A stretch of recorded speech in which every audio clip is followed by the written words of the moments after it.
আসসালামু আলাইকুম। আসসালামু আলাইকুম সুপ্রশিক্ষার্থীরা, কেমন আছেন সবাই? আশা করি ভালো আছেন, সুস্থ আছেন। আহ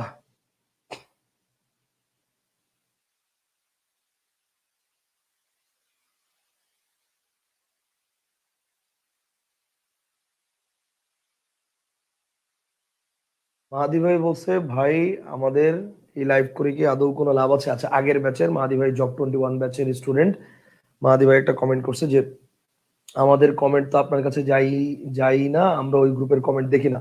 মাহাদি ভাই, আপনি ওই গ্রুপের কমেন্ট দেখে কি করবেন? আপনার কমেন্ট আমার কাছে আসে কিনা সেটা হচ্ছে দেখার বিষয়। আমি তো আপনার কমেন্ট দেখি, আমি আপনার কমেন্ট দেখি, দেখবো না কেন? আপনি কমেন্ট করে দেখেন, দেখি কিনা দেখেন। কথা বুঝতে পারছেন? হ্যাঁ, অনেক সময় হয়তো বা কমেন্টের উত্তর দেওয়া প্রয়োজন মনে করি না, মনে করি যে এটা পরে দিব, সেই জন্য দেই না। কিন্তু তার মানে এই না যে আপনার কমেন্ট আমার কাছে আসে না, আপনার কমেন্ট আমার কাছে আসে। আর আপনি অন্য কে কে কি কমেন্ট করছে এটা আপনার দেখার দরকার কি? এটা তো আপনার দেখার দরকার নাই। জব 22 ব্যাচে যে স্টুডেন্ট যে কমেন্ট করবে সেই কমেন্টের উত্তর জব 22 ব্যাচের স্টুডেন্টকে আমি তো দিচ্ছি। আর আপনারা জব 21 ব্যাচের যারা স্টুডেন্ট আছেন তাদেরকেও জব 21 ব্যাচের পক্ষ থেকে যে প্রশ্নের উত্তর দেওয়া দরকার সেটা আমি দিচ্ছি। কথা বুঝতে পারছেন? মানে শুধু শুধু মনে করেন যে এমন কোনো কথা বলবেন না যে কথাটা উল্টা মনে করেন যে এটা পজিটিভের জায়গাটা নেগেটিভ কথা হয়ে যায়। বুঝতে পারছেন? ওকে, ফাইন। অলরেডি আপনারা ক্লাস করতেছেন জব 21 ব্যাচে। সো আমি বলছি যে জব 21 ব্যাচে নির্দিষ্ট একটা টাইম যাক, আমার অন্তত 5-10টা ক্লাস যাক, মানে 10টা ক্লাস গেলে তারপর হচ্ছে জব 21 ব্যাচের যারা স্টুডেন্ট আছেন তাদেরকেও আমি একটা আলাদা সুযোগ দিব। ওকে, ফাইন। মানে সুযোগ দিব বলতে সুযোগ তো আপনারা এখনই পাচ্ছেন, ক্লাস করতেছেন, বাট আপনারা 22 ব্যাচেও আপনাদেরকে আমি শিফট করে দিব। ওকে, আচ্ছা, ওকে। আসসালামু আলাইকুম, আশা করি সবাই ভালো আছেন, সুস্থ আছেন, সুন্দর আছেন। আমাকে একটু জানাবেন যে আপনারা আমার ঠিকমতো সাউন্ড শুনতে পাচ্ছেন কিনা। আপনারা একটু আমাকে জানাবেন যে সাউন্ড আমার ঠিকমতো শুনতে পাচ্ছেন কিনা। যদি সাউন্ড শুনতে পান ঠিকমতো তাহলে আমাকে একটু জানাবেন, আমরা আমাদের আজকের আলোচনার টপিক শুরু করে দিব। আসসালামু আলাইকুম স্যার, কেমন আছেন? কেমন আছেন স্যার? আজকে আপনার বোর্ড রেজলিউশন আজকে জোস, আজকে পুরো একদম মাখন ক্লাস, মানে একদম মাখন হবে। বুঝতে পারছেন? এই যে দেখেন, ফুল ক্লিয়ার, এবং কালারও বুঝতে পারবেন। আজকে আপনি অন্যদিন তো কালার বোঝা যায় না, আজকে দেখুন একদম কালারও বুঝতে পারবেন আপনি। ঠিক আছে, প্রত্যেকটা কালারও বুঝতে পারবেন আজকে। ওকে, একদম কালারও বুঝতে পারবেন। বুঝতে পারবেন? আজকে জোস, এক কথা হচ্ছে আজকে জোস পুরা। ওকে, পুরো সেটিংস চেঞ্জ করছি তো এই জন্য পুরো সেটিংস চেঞ্জ করে ফেলছি। এখন এখানে অ্যাপ্রক্সিমেটলি প্রায় 400 মানে ওয়াটের বিদ্যুতের ইয়া চলতেছে সবকিছু মিলে। ওকে,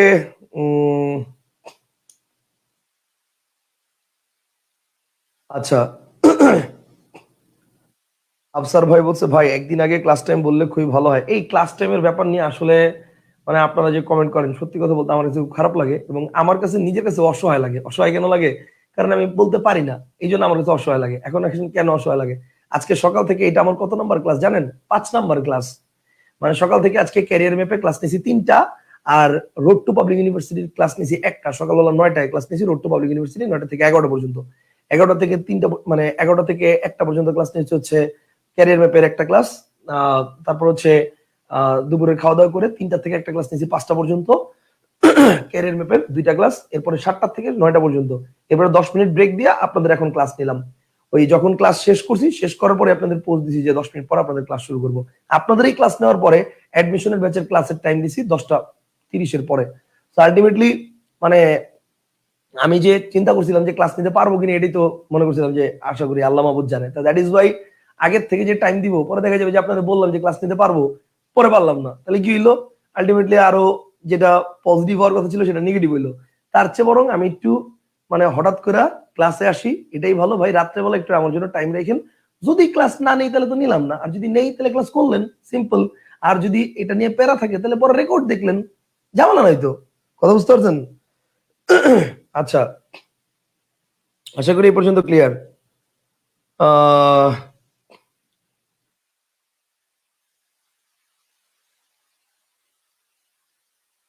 ফাইন, ঠিক আছে। তাহলে এক কাজ করবেন, আপনারা বারবার আসেন, অনেকে বলছেন, তো বারবার আসার দরকার নেই। আমি এখন থেকে ক্লাস শুরু হইলে আমি আপনাদেরকে মানে ওই মানে পোস্ট করে, পোস্টের আগে আমি ইয়া করে দিব, মেনশন করে দিব সবাইকে, মানে অল মেনশন করে দিব, এভরিওয়ান মেনশন করে দিব, তাহলেই হবে। ঠিক আছে? আচ্ছা, তাহলে এটা হচ্ছে আমরা ইনশাল্লাহ মেনশন করে দিব, তাহলেই হবে। Concept clear? আচ্ছা, আশা করি এই পর্যন্ত সবাই তাহলে ক্লিয়ারলি শুনতে পাচ্ছেন, সাউন্ড পুরোপুরি ক্লিয়ার আছে এবং সবকিছু ঠিক আছে। তাহলে সবকিছু যদি ঠিক থাকে আমরা আমাদের আলোচনা শুরু করে দিচ্ছি। সবকিছু যদি ঠিক থাকে আমরা আমাদের আলোচনা শুরু করে দিচ্ছি, আসেন। ওকে, ফাইন। আচ্ছা, তাহলে আজকে আমরা আলোচনা করব হচ্ছে সন্ধির পরবর্তী অংশ থেকে। সন্ধিতে গত ক্লাসে আমরা আলোচনা করেছিলাম যে অংশ থেকে, সন্ধিতে আমরা গত ক্লাসে আলোচনা করেছিলাম যে অংশ থেকে, তার পরবর্তী অংশ থেকে আমরা আজকে আলোচনা করব। তো গতকালকে আমরা হচ্ছে 6 নম্বর নিয়ম পর্যন্ত আলোচনা করেছিলাম। আজকে আমরা 6 নম্বরের পরের অংশটা থেকে আলোচনা করব 7 নম্বর নিয়ম। 7 নম্বর নিয়মটা কি? 7 নম্বর নিয়মটা হচ্ছে রস্বই কিংবা দীর্ঘইকারের পরে আবার যদি রস্বই কিংবা দীর্ঘইকারের পরে যদি আবার রস্বই কিংবা দীর্ঘই থাকে, তাহলে দুইটা মিলে কি হবে? দুইটা মিলে হবে দীর্ঘই। রস্বই কিংবা দীর্ঘইকারের পরে আবার যদি রস্বই কিংবা দীর্ঘই থাকে, দুইটা মিলে দীর্ঘই হবে। ঠিক আছে, এটা হচ্ছে আমাদের নিয়ম। পার্থ বলছে দূর যোগ চাই দুধ চাই, দু যোগ চাই দুধ চাই, দুই দুই নিয়মে একটা কিভাবে হয়েছে? দুই নিয়মে একটা কিভাবে হয়েছে? না, দুই নিয়মে তো একটা হবে না, এটা হচ্ছে দুধ চাই দু যোগ চাই দুধ চাই, আর এটা হচ্ছে দুর্যোগ চাই। এই নিয়মে তো হয় না। দূর বসতে গেলে তো এটা আপনার মানে 6-6 নিয়ম আসবে। 6-6 নিয়ম আমরা শিখবো, আজকেই শিখবো, টেনশন করেন না পার্থ ভাই। মানে পার্থ সারথী সামন্তা, আচ্ছা তার মানে আপু, পার্থ আপু, সমস্যা নাই, টেনশন করেন না। এটার অ্যান্সার আপনি আজকের ক্লাসে ওই ব্যঞ্জন সন্ধি যখন দেখবেন তখন দেখবেন হয়ে গেছে। তো রস্বই কিংবা দীর্ঘের পরে যখন রস্বই কিংবা দীর্ঘই থাকবে, তাহলে দুইটা মিলে কি হবে? দীর্ঘই হবে। তো আমরা কিছু উদাহরণ দেখি। আমরা তো উল্টা দিক থেকে প্র্যাকটিস করতেছিলাম, তাই না? আমরা কিন্তু প্র্যাকটিস করতেছিলাম উল্টা দিক থেকে। তার মানে দীর্ঘই থাকলে কি হবে? যেমন দেখেন, আমি যদি বলি পরীক্ষা, অথবা আমি যদি বলি অভিপ্সা, আমি যদি বলি অভিপ্সা, অথবা আমি যদি বলি প্রতীক্ষা, আমি যদি বলি প্রতীক্ষা, অথবা আমি যদি বলি পরীক্ষা, অভিপ্সা, প্রতীক্ষা, অথবা আমি যদি বলি আহ আমি যদি বলি মহিশ্বর, ঠিক আছে, আমি যদি বলি মহিশ্বর, ঠিক আছে, আমি যদি বলি মহিশ্বর, তাহলে এগুলো হচ্ছে কি? এগুলো দেখেন যে দীর্ঘিকার আছে, ঠিক আছে। তো দীর্ঘিকার যে জায়গাগুলোতে আছে ওই জায়গাটা আমরা ভেঙে ফেলবো। তাহলে চলেন দীর্ঘিকার যে জায়গাগুলোতে আছে ওই জায়গাটা আমরা ভেঙে ফেলি। ভেঙে ফেললেই তো আমরা দেখতে পারবো যে কোনটায় কি হবে, ঠিক আছে। এবার আসেন, তাহলে দীর্ঘিকার যে জায়গাগুলোতে আছে সেটা যদি আমরা ভেঙে ফেলি, তাহলে কি হচ্ছে দেখেন, দীর্ঘিকার ভাঙলে এখানে পাচ্ছি হচ্ছে প র আর তারপর হচ্ছে ক্ষীয় আকার, ঠিক আছে, প র আর তারপর হচ্ছে ক্ষীয় আকার।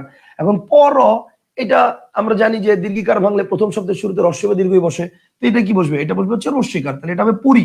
আর দ্বিতীয় শব্দের শুরুতে এটা কি হবে? এটা হবে হচ্ছে ইক্ষা। কেন? ওই যে রুলস, ইক্ষা ইপসা ইস দীর্ঘইকার দিস, ওই যে রুলস ছিল ইক্ষা ইপসা ইস দীর্ঘইকার দিস, সেই রুলস এর কারণে। কথা বুঝতে পারছেন? আচ্ছা, তার মানে পরিযোগিকা, আর পরি হচ্ছে উপসর্গ। এরপর দেখেন অভিপ্সা, তাহলে অভিপ্সার ক্ষেত্রে কি হবে? অ ভ আর তারপর হচ্ছে পয়সয় আকার, অ ভ আর তারপর হচ্ছে পয়সয় আকার। এখন আপনি বলেন অ মানে অভি শব্দটা কি আপনি মানে দীর্ঘিকার দিয়ে দিতে পারবেন? না। কেন? কারণ অভি উপসর্গ, সেই কারণে কি দিতে হবে? অভি রস্যিকার দিয়ে। আর ইপসা বানান কি হবে? এটাও দীর্ঘিকার, ইক্ষা ইপসা ইস দীর্ঘইকার দিস। আচ্ছা, এরপর দেখেন প্রতীক্ষা, প্রতীক্ষা কি হবে? তার মানে প্র ত আর তারপর হচ্ছে ক্ষীয় আকার। ওকে, তাহলে এটা কি হবে? প্র ত আর ক্ষীয় আকার। তো প্রতিবানন রস্যিকার, আর ইক্ষা বানান কি হবে? ইক্ষা ইপসা ইস দীর্ঘিকার দিস, দীর্ঘিকার দেওয়া হবে। তাহলে প্রতিযোগ ইক্ষা প্রতীক্ষা। মহিশ্বর, মহিশ্বরটা কি হবে? মহ, মহ হচ্ছে শয়ব র, মহ আর তারপর হচ্ছে শয়ব র। তো মহ শব্দের অর্থ কি? এটা তো আমরা বুঝি। মহ শব্দের অর্থ কি? মহ মানে শব্দের কোনো অর্থ নাই, সেটা হবে হচ্ছে প্রথম শব্দ শেষে হ্রস্ব বা দীর্ঘই বসবে, দুইটার একটা। এখন রস্যিকার দিব না দীর্ঘিকার দিব? এক্ষেত্রে একটা বিষয় আপনাকে আমি বলি, বাংলাদেশের বেশিরভাগ রাইটারের বইতে এটা মহি যোগ ঈশ্বর এভাবে দেওয়া আছে দীর্ঘিকার দিয়ে। মহি শব্দের অর্থ হচ্ছে পৃথিবী, তার মানে মহিশ্বর দ্বারা বোঝায় পৃথিবীর ঈশ্বর, মহিশ্বর যিনি, অর্থাৎ ঈশ্বরকে বোঝানো হচ্ছে অ্যাকচুয়ালি। তো এখন কাহিনী হচ্ছে মহি শব্দের আগে মানে বাংলা একাডেমির বানানের নিয়ম অনুযায়ী মহি শব্দের বানানটা আগে দীর্ঘিকার দিয়ে থাকলেও বর্তমানে কিন্তু মহি শব্দের বানানটা রস্যিকার। বর্তমানে মহি শব্দের বানানটা কি? বর্তমানে মহি শব্দের বানানটা হচ্ছে রস্যিকার। এই জন্য কিছু করার নেই, আপনাকে মহি বানান রস্যিকার দিয়ে দিতে হবে। আর তারপর হচ্ছে ঈশ্বর বানানো হচ্ছে এরকম, তার মানে মহিযোগ ঈশ্বর, মহিশ্বর। হ্যাঁ, অপশনে যদি আপনার মহিশ্বর শব্দ সন্ধি বিচ্ছেদ আসে এবং অপশনে যদি আপনার মহি বানানটা দীর্ঘিকার দিয়ে থাকে, রস্যিকার দিয়ে না থাকে, তাইলে কিছু করার নাই, আপনি দীর্ঘিকার দিয়ে দিবেন, তখন দীর্ঘিকার দিয়ে দিবেন মহিযোগ ঈশ্বর। কিন্তু আপাতত যদি এরকম না থাকে তাহলে মহি রস্যিকার দিয়ে দিবেন আর তারপর হচ্ছে ঈশ্বর। কনসেপ্টটা কি ক্লিয়ার? আচ্ছা, আশা করি বুঝতে পারছেন। ওকে, ঠিক আছে আফসার ভাই, আমরা একদিন আগেই জানানোর চেষ্টা করবো ইনশাল্লাহ। আচ্ছা, ইনশাল্লাহ ইনশাল্লাহ। ওকে, আচ্ছা, ওকে, আশা করি সবাই ক্লিয়ার আছে, ক্লিয়ারলি দেখতে পাচ্ছেন, শুনতে পাচ্ছেন। আচ্ছা, আজকে সব ক্লিয়ার আছে, ভেরি গুড। আজকে সব ক্লিয়ার, সব শুনতে পাচ্ছেন, দেখতে পাচ্ছেন, আলহামদুলিল্লাহ, ভালো। আচ্ছা,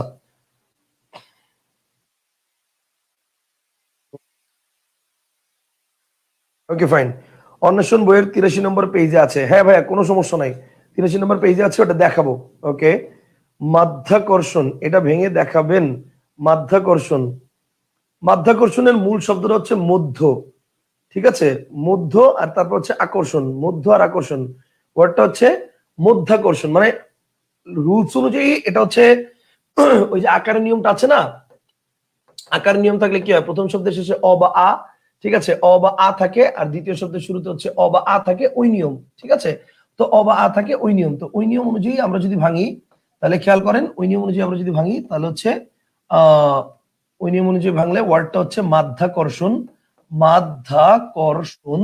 তাহলে এবার দেখেন, এই যে এই আকারের জায়গাটা ভেঙে ফেলতে হবে, আকারের জায়গাটা ভাঙলে এটা হবে হচ্ছে মধ্যা, মানে মধ্য, আর তারপর হচ্ছে আকর্ষণ, মধ্য, আর তারপর হচ্ছে আকর্ষণ। ঠিক আছে, অর্থাৎ মধ্যে আকর্ষণ, মধ্যাকর্ষণ। এখন প্রশ্ন হচ্ছে, ভাই এখানে তো ম আছে, তাহলে এখানে কেন আকার হয়ে গেল? এখন বাংলা বানানের যে নিয়ম, বাংলা বানানের কিছু নিয়ম অনুযায়ী আলটিমেটলি এটা আপনি স্বেচ্ছাচারিতা বলা ছাড়া কোনো উপায় নাই। যেমন নত্য সত্য বিধান পড়ানোর সময় আমি এমন কিছু নিয়ম আপনাদেরকে দেখিয়েছি, যে নিয়মগুলোতে বসার কথা ছিল মূর্ধন্য, কিন্তু বসছে দন্তন্য। সে এরকম মনে করেন কিছু একটা বানান, এই যে মাধ্যাকর্ষণ বানানটা এরকম, এটা নিয়ম অনুযায়ী যদি আপনি চিন্তা করেন, তাহলে ময়ের সাথে আকার দেওয়ার কথা না, কিন্তু এখানে আকার বসছে। মূল শব্দটা দ্বারা মাধ্যা না, বা মূল শব্দটা দ্বারা মানে মাধ্য এটাও না, মূল শব্দটা হচ্ছে মধ্য। আবার এখানে হচ্ছে আকর্ষণ, তার মানে মধ্যযোগ আকর্ষণ, এটাই সন্ধি বিচ্ছেদ হবে।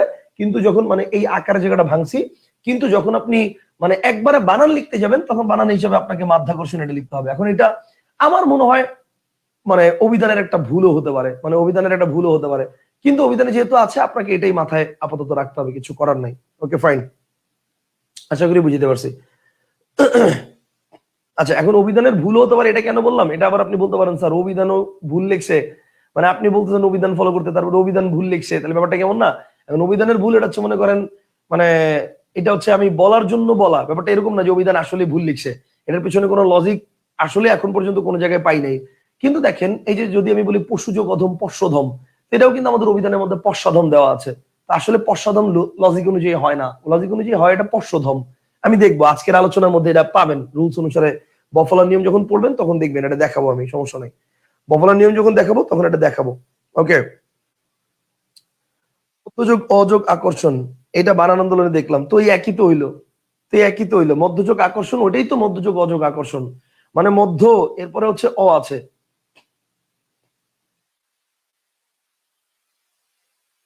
মধ্যযোগ অযোগ আকর্ষণ, তো অযুক্ত করার কারণে মাধ্য করছে, নাই মধ্যযোগ আকর্ষণ, এটাই ঠিক আছে। Okay fine. আচ্ছা, এবার আসেন, তাহলে রস্বই বা দীর্ঘের পরেও যদি রস্বই বা দীর্ঘই থাকে, তাহলে দুটো মিলে দীর্ঘই হয়। আশা করি এই রুলসটা আপনারা বুঝে গেছেন। পরের রুলসে যাই আমরা, আশা করি এই রুলসটা বুঝে গেছেন। তাহলে পরের রুলসে যাই আমরা, পরের রুলসটা কি আমরা একটু দেখি। পরের রুলসটা হচ্ছে, আমরা চলে যাই হচ্ছে 8 নম্বর রুলস। 8 নম্বর রুলসটা হচ্ছে রস্বই কিংবা দীর্ঘইকারের পরে যদি অন্য কোনো স্বর থাকে, যদি অন্য কোনো স্বর থাকে রস্বই কিংবা দীর্ঘইকারের পরে, তাহলে দুটো মিলে কি হবে? দুটো মিলে হবে জফলা। রস্বই কিংবা দীর্ঘইকারের পরে যদি অন্য কোনো স্বর থাকে, দুটো মিলে হবে জফলা। যেমন কি ভাইয়া, চলেন আমরা কিছু উদাহরণ দেখে আসি। যেমন কি, যেমন আমি যদি বলি রস্বই কিংবা দীর্ঘের পরে অন্য কোনো স্বর থাকবে, দুটো মিলে জফলা হবে। যেমন, যেমন মনে করেন আমি যদি বলি, এখন আমি তো উল্টা দিক থেকে শিখবো, যেমন আমি যদি বলি প্রত্যেক, খেয়াল করেন, আমি যদি বলি প্রত্যেক, অথবা আমি যদি বলি নদ্দম্বু, আমি যদি বলি নদ্দম্বু, অথবা আমি যদি বলি অগ্নুৎপাত, আমি যদি বলি অগ্নুৎপাত, অনেকগুলো ওয়ার্ড দেখাচ্ছি, আসেন দেখেন, অগ্নুৎপাত, অথবা আমি যদি বলি বন্যুৎসব, আমি যদি বলি বন্যুৎসব, ঠিক আছে, বন্যুৎসব, তাহলে প্রত্যেক, নদ্দম্বু, অগ্নুৎপাত, বন্যুৎসব। যদি বলি অভ্যুত্থান, যদি বলি অভ্যুত্থান, ঠিক আছে, অভ্যুত্থান, তাহলে এগুলো সবগুলোর মধ্যে কি আছে? জফলা আছে। তাহলে জফলার জায়গাটাকে আমরা যদি ভেঙে ফেলি, জফলার জায়গাটা ভেঙে ফেলি কি হবে দেখেন, জফলা আছে, জফলার জায়গাটা ভাঙেন, তাহলে প্র আর ত এই পর্যন্ত হচ্ছে একসাথে, আর তারপরে হচ্ছে ক। এখন খেয়াল করেন, এখানে জফলা আছে, জফলা থাকলে কি হবে? জফলা থাকলে প্রথম শব্দ হচ্ছে রস্বই দীর্ঘ বসবে, তো প্রতি বানান রস্বইকার দিয়ে হবে, এটা তো আমরা সবাই জানি, কারণ প্রতি উপসর্গ। এখন দ্বিতীয় শব্দের শুরুতে কি বসবে? অন্য কোনো স্বর। তো সাধারণত একটা হিন্টস এখানে দেওয়া থাকে, এই যে দেখেন একার আছে, তার মানে এখানে কি বসবে? এখানে একারটা বসে যাবে, তার মানে প্রতিযোগ এক, প্রত্যেক। কনসেপ্টটা কি ক্লিয়ার? প্রতিযোগ এক, এটা হচ্ছে প্রত্যেক। এবার দেখেন নদ্যম্বু জফলা আছে, তাহলে এক্ষেত্রে কি হবে ন আর দ আর তারপর হচ্ছে ময় বয় রস্যকার। এখন দেখেন আমরা বলছি জফলা থাকলে প্রথম শব্দ শেষে রস্য বা দীর্ঘই বসবে, তো এখানে তাহলে নদী বানানটা কি হবে, নদী বানানটা হবে দীর্ঘিকার দিয়ে, নদী বানানটা কি হবে, নদী বানানটা হবে দীর্ঘিকার দিয়ে, নদী বানান তো রস্যিকার না, নদী বানান দীর্ঘিকার। আর অম্বু মানে এখানে দ্বিতীয় শব্দের শুরুতে অন্য কোন স্বর বসবে, অন্য কোন স্বর দিলে অর্থ হয়, স্বরেও দিলে অর্থ হবে, ঠিক আছে। আর তাছাড়া স্বরেও কেন দিবেন, এখানে দেখেন বলছি না একটা হিন্টস দেওয়া থাকে জফলার পরে, তো এখানে দেখেন এই যে নদ্দ, নদ্দ একটা হিন্টস দেওয়া আছে, অ আছে, তো এখানে হচ্ছে অ বসবে। নদ্যম্বু মানে কি, নদ্যম্বু মানে নদীর পানি, নদী শব্দটা তো বুঝেনি, আর অম্বু মানে হচ্ছে পানি, তার মানে নদ্যম্বু মানে নদীর পানি, নদ্যম্বু মানে কি, নদ্যম্বু মানে নদীর পানি। আচ্ছা, একজন বলছেন ভাইয়া নদ শব্দ তো হয়, হ্যাঁ নদ শব্দ হয়, তাহলে আমি দীর্ঘিকার কেন দিব, দীর্ঘিকার কেন দিবেন, রুলসটা হচ্ছে ভাই দেখেন অ বা আয়ের যে নিয়ম পড়ছেন বা অন্য যে নিয়মগুলো পড়ছেন সেই নিয়মের মধ্যে কি ছিল, নিয়মের মধ্যে ছিল যে আমার যখন মনে করেন হিমাচল, হিমযোগ অঞ্চল, তো হিম শব্দের অর্থ আছে এই জন্য আর আকার দেন নাই। তো এখন নদী শব্দের ক্ষেত্রে আপনি যদি মানে চিন্তা করতে পারেন যে ভাই নদের তো অর্থ আছে, তাহলে আমি দীর্ঘিকার কেন দিব। আচ্ছা, দীর্ঘিকার কেন দিবেন, এই জন্য দিবেন কারণ আমার রুলসটাই হচ্ছে জফলা থাকলে প্রথম শব্দের শেষে হ্রস্ব বা দীর্ঘ দুইটার একটা থাকতে হবে, এই জন্য দিবেন। হ্রস্ব বা দীর্ঘ দুইটার একটা যদি না থাকে তাহলে তো হ্রস্ব বা দীর্ঘের সাথে এই স্বরেয় পদের যে মিলনটা হয়ে জফলাটা হয়েছে ওই রুলসটা তো হবে না। আমার কথা বুঝতে পারছেন, এই কারণে এখানে দীর্ঘিকার দিতে হবে। আমি কি বুঝতে পারছি? আচ্ছা, এবার আশা করি ক্লিয়ার। ওকে ফাইন, এরপর দেখেন এরপরে কি আছে, অগ্নুৎপাত, তাহলে জফলা আছে, জফলা কোথায় আছে খেয়াল করেন, স্বরেয় এরপর আছে হচ্ছে গয় ন, স্বরেয় এরপর আছে হচ্ছে গয় ন, তাহলে গয় নর পরে এখানে আছে হচ্ছে খণ্ডত্ব পয়কার পা ত। এখন দেখেন এখানে রশ্মি জফলা আছে, তাহলে জফলা থাকলে কি হবে রশ্মিকার, আর তারপরে কি আছে খণ্ডত্ব এখানে, তাহলে খণ্ডত্ব এখানে থাকলে এটা কি হবে, এটা হচ্ছে উৎপাত, এরকম হবে। তাহলে অগ্নিযোগ উৎপাত এটা হচ্ছে অগ্নুৎপাত, অগ্নিযোগ উৎপাত এটা কি হবে, এটা হচ্ছে অগ্নুৎপাত, ঠিক আছে। এই যে রস্যকারটা এটা এখানে বসে গেছে, এইখানে হিন্টস দেওয়া ছিল এখানে বসে গেছে। এরপর দেখেন বন্যুৎসব, তাহলে কি হবে ব আর হয় ন, আর তারপর হচ্ছে খণ্ডত্ব আর স ব। এখন দেখেন জফলা আছে, তাহলে জফলার জন্য এটা কি হবে রস্যিকার, আর এখানে কি বসবে, এখানে হচ্ছে রস্যকার বসবে, এই যে হিন্টস দেওয়া আছে, সেটা হচ্ছে বন্যী যোগ উৎসব, বন্যুৎসব। এরপর দেখেন এখানে কি হবে স্বরেয় ভ, স্বরেয় ভ, আর তারপর হচ্ছে থয় থ আকার ন, ঠিক আছে, স্বরেয় ভ আর থয় থ আকার ন। তাহলে জফলা আছে, জফলার জন্য কি বসবে, জফলার জন্য বসবে রস্যিকার, তাহলে এটা হচ্ছে অভি, আর এখানে কি বসবে এই যে রস্যকারটা, রস্যকার এখানে বসে যাবে, তার মানে অভিযোগ উত্থান অভ্যুত্থান শেষ। কনসেপ্টটা কি ক্লিয়ার, অভিযোগ উত্থান অভ্যুত্থান কনসেপ্ট ক্লিয়ার, বুঝছেন না বুঝেন নাই, বলেন বুঝছেন না বুঝেন নাই। রস্য কিংবা দীর্ঘের পরে অন্য কোনো স্বর থাকলে দুটো মিলে জফলা হয়, পুরোপুরি কি ক্লিয়ার, রস্য কিংবা দীর্ঘের পরে অন্য কোনো স্বর থাকলে দুটো মিলে জফলা হয়, পুরোপুরি ক্লিয়ার, বলেন বুঝছেন না বুঝেন নাই।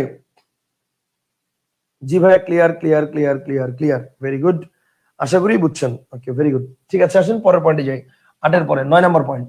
9 নম্বর পয়েন্টটা কি, 9 নম্বর পয়েন্ট হচ্ছে রস্যও কিংবা দীর্ঘের পরে যদি আবার রস্যও কিংবা দীর্ঘ থাকে তাহলে দুইটা মিলে হয় দীর্ঘ, রস্যও কিংবা দীর্ঘের পরে আবার যদি রস্য বা দীর্ঘ থাকে দুইটা মিলে দীর্ঘ হয়, রস্যও কিংবা দীর্ঘের পরে আবার যদি রস্য কিংবা দীর্ঘ থাকে দুইটা মিলে দীর্ঘ হয়।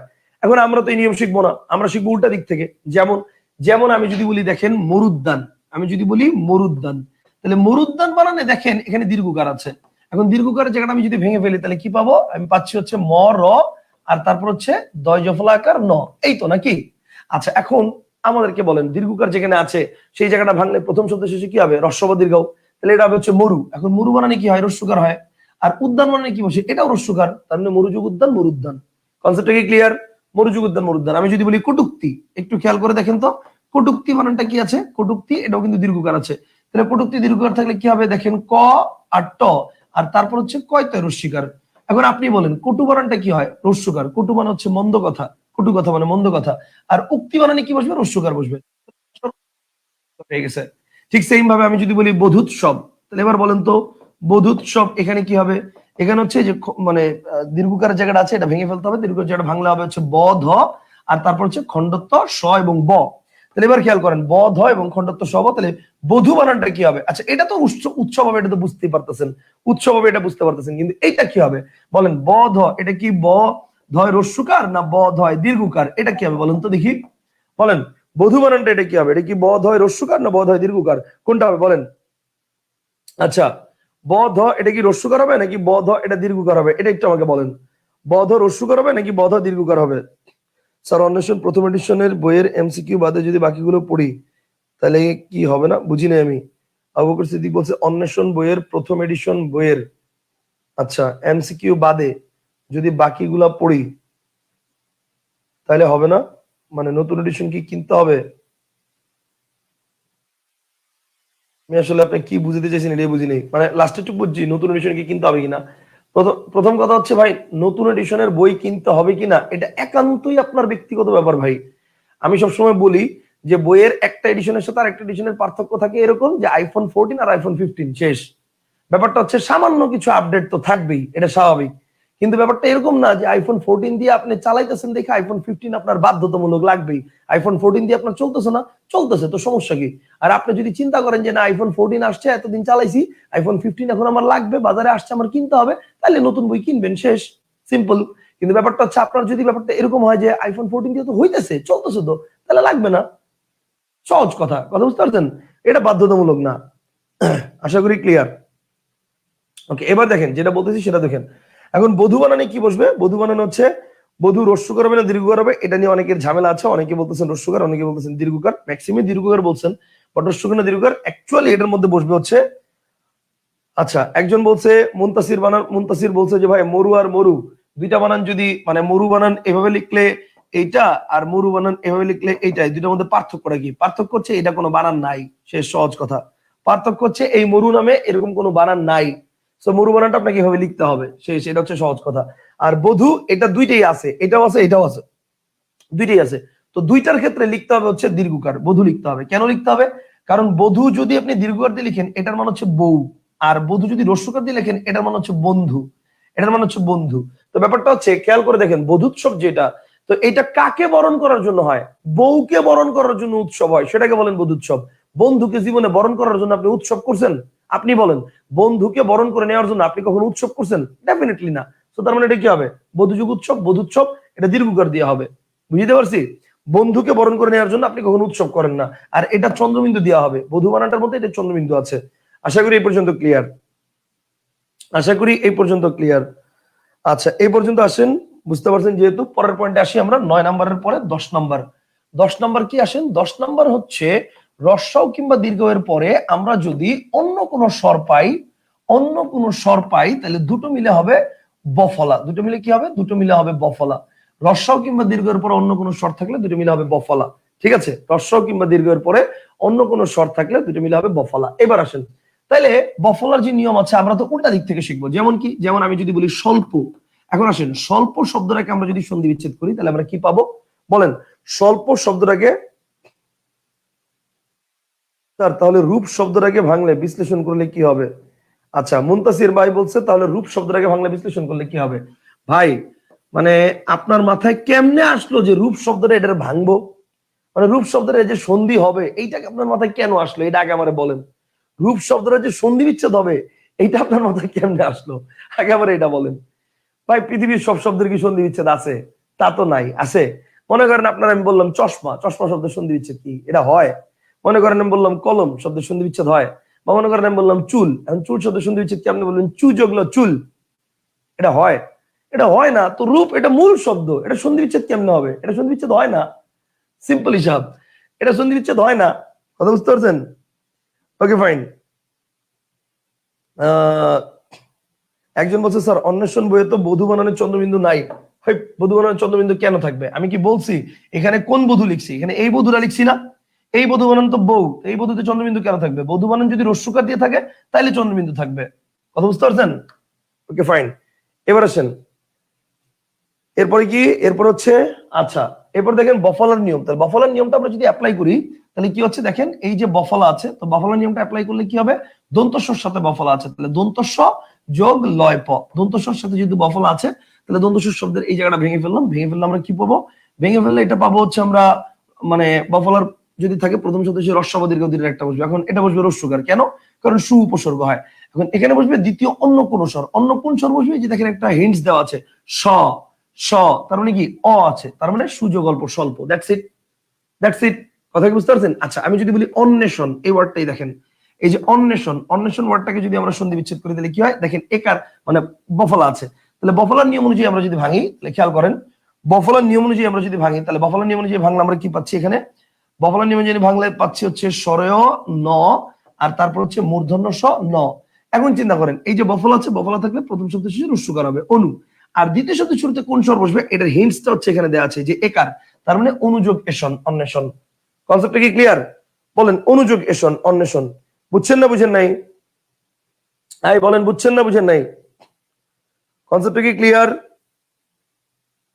মানে অধ্যায়ের ডিটেলস পড়লেই তো হবে? আবু বকর সিদ্দিক ভাই বলছে হ্যাঁ অধ্যায়ের ডিটেলস পড়েন, হবে, কোনো সমস্যা নাই। নতুন বইতে অধ্যায়ের ক্ষেত্রে মূল আলোচনা অনেকটাই সেম, অনেকটাই সেম। কিছুটা পরিবর্তন আসছে, জাস্ট কিছু টেকনিকের ক্ষেত্রে, কিছু টেকনিকের ক্ষেত্রে পরিবর্তন আসছে, এই তো, বুঝতে পারছেন? বাট বেসিক্যালি মানে আলোচনা অনেকটা সেম, ঠিক আছে? আচ্ছা এবার আসেন আমরা চলে যাই হচ্ছে আমাদের আলোচনার মধ্যে। তাহলে ছিলাম আমরা যে সুযোগ অল্প স্বল্প, অনুযোগ এসন অন্বেষণ। আচ্ছা যদি তাই হয় তাহলে আমাকে একটু প্রশ্ন করে দেখি, উত্তর দেন তো, স্বাধীন শব্দের সন্ধি বিচ্ছেদ কি হবে দেখি, বলেন তো স্বাধীন শব্দের সন্ধি বিচ্ছেদ কি হবে? ঠাডা মুখস্থ যে বলবেন ওর খবর আছে, ঠাডা মুখস্থ বলবেন না, বুঝে উত্তর দেন। ঠাডা মুখস্থ বলবেন না, ঠাডা মুখস্থ বললে কিন্তু আমি জিজ্ঞেস করবো এটা কেমনে হয়েছে, আমার বুঝাই দেন। ওকে আমাকে বলেন, এটা বুঝাই দেন যে অন্বেষণ এটা হচ্ছে, সরি স্বাধীন এই শব্দের সন্ধি বিচ্ছেদটা কেমনে হইলো, স্বাধীন শব্দের সন্ধি বিচ্ছেদটা কেমনে হইলো আমার বুঝাই দেন। আমাকে বলেন স্বাধীন শব্দের সন্ধি বিচ্ছেদটা কেমনে হইলো, বুঝাই দেন আমারে।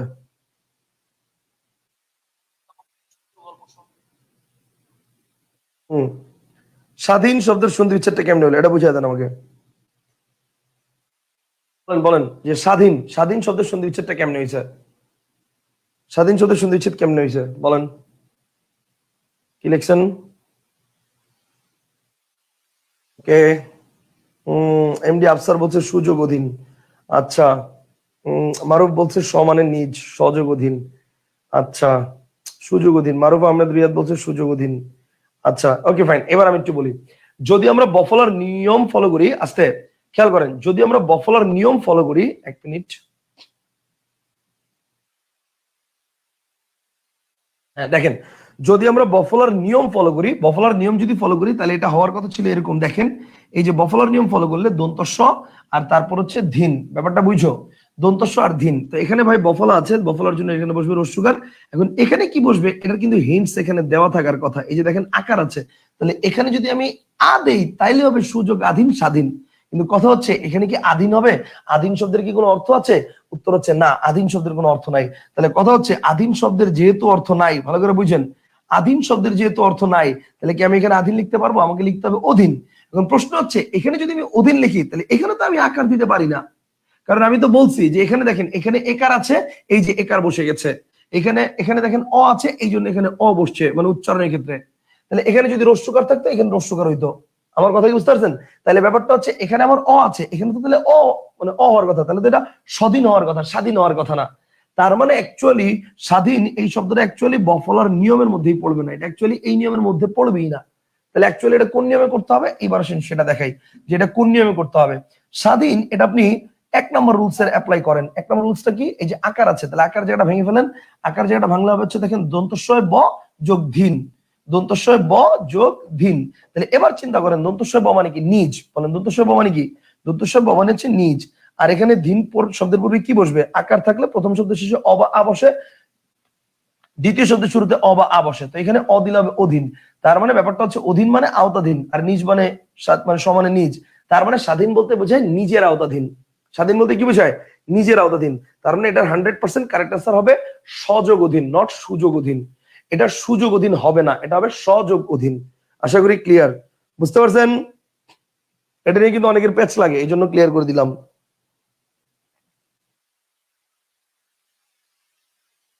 তাহলে এবার বলেন তো এটা কি হবে, দেখি পারেন কিনা, বলেন তো এটা কি হবে। বলেন বফলার নিয়মটা অ্যাপ্লাই করেন। বফলা আছে, বফলার নিয়মটা অ্যাপ্লাই করেন। বফলার নিয়ম অ্যাপ্লাই করলে কি হবে বলেন তো? বলেন তো বফলার নিয়ম অ্যাপ্লাই করলে কি হবে?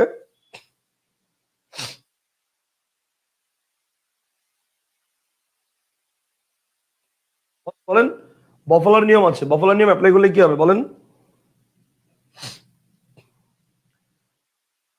বফলা আছে যেহেতু, তাহলে বফলার জায়গাটা ভেঙে ফেলেন, ভাঙলে হবে হচ্ছে ম ন, আর তারপর হচ্ছে দন্তন্বয় ত র। তো এখন বফলা আছে যেহেতু প্রথম শুধু রস্যকার, আর দ্বিতীয় শুধু শুরুতে এখানে কি বসবে? অন্তর। কারণ কি? এই যে মন্নন্তর একটা অ আছে, হিন্টস দেওয়া আছে, তার মানে মনোযোগ অন্তর মন্নন্তর। কথা বুঝতে পারছেন? মনোযোগ অন্তর মন্নন্তর। কথা বুঝতে পারছেন? আচ্ছা আশা করি এই পর্যন্ত ক্লিয়ার। এ পর্যন্ত কি ক্লিয়ার হয়েছেন? আমাকে একটু জানান, এ পর্যন্ত কি ক্লিয়ার হয়েছেন? সবাই কি ক্লিয়ার? এ পর্যন্ত ক্লিয়ার? রোকন খন্দকার বলছে জি ভাই, clear clear clear. O plus O equal to a, ওই নিয়মে হবে স্বাধীন বানানটা। ইয়েস, ওকে, আশা করি এই পর্যন্ত ক্লিয়ার আছেন, মানে পুরোপুরি বুঝছেন। আশা করি এই পর্যন্ত ক্লিয়ার আছেন এবং পুরোপুরি বুঝছেন। Okay fine.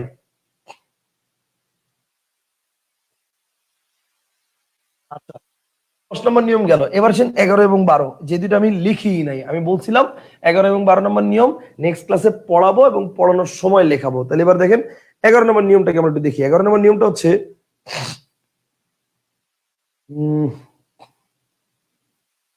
আফসার বলছে স্বাধীনের ব্যাপারে কিন্তু সতে উচ্চারণে উচ্চারণে অতে আসে না।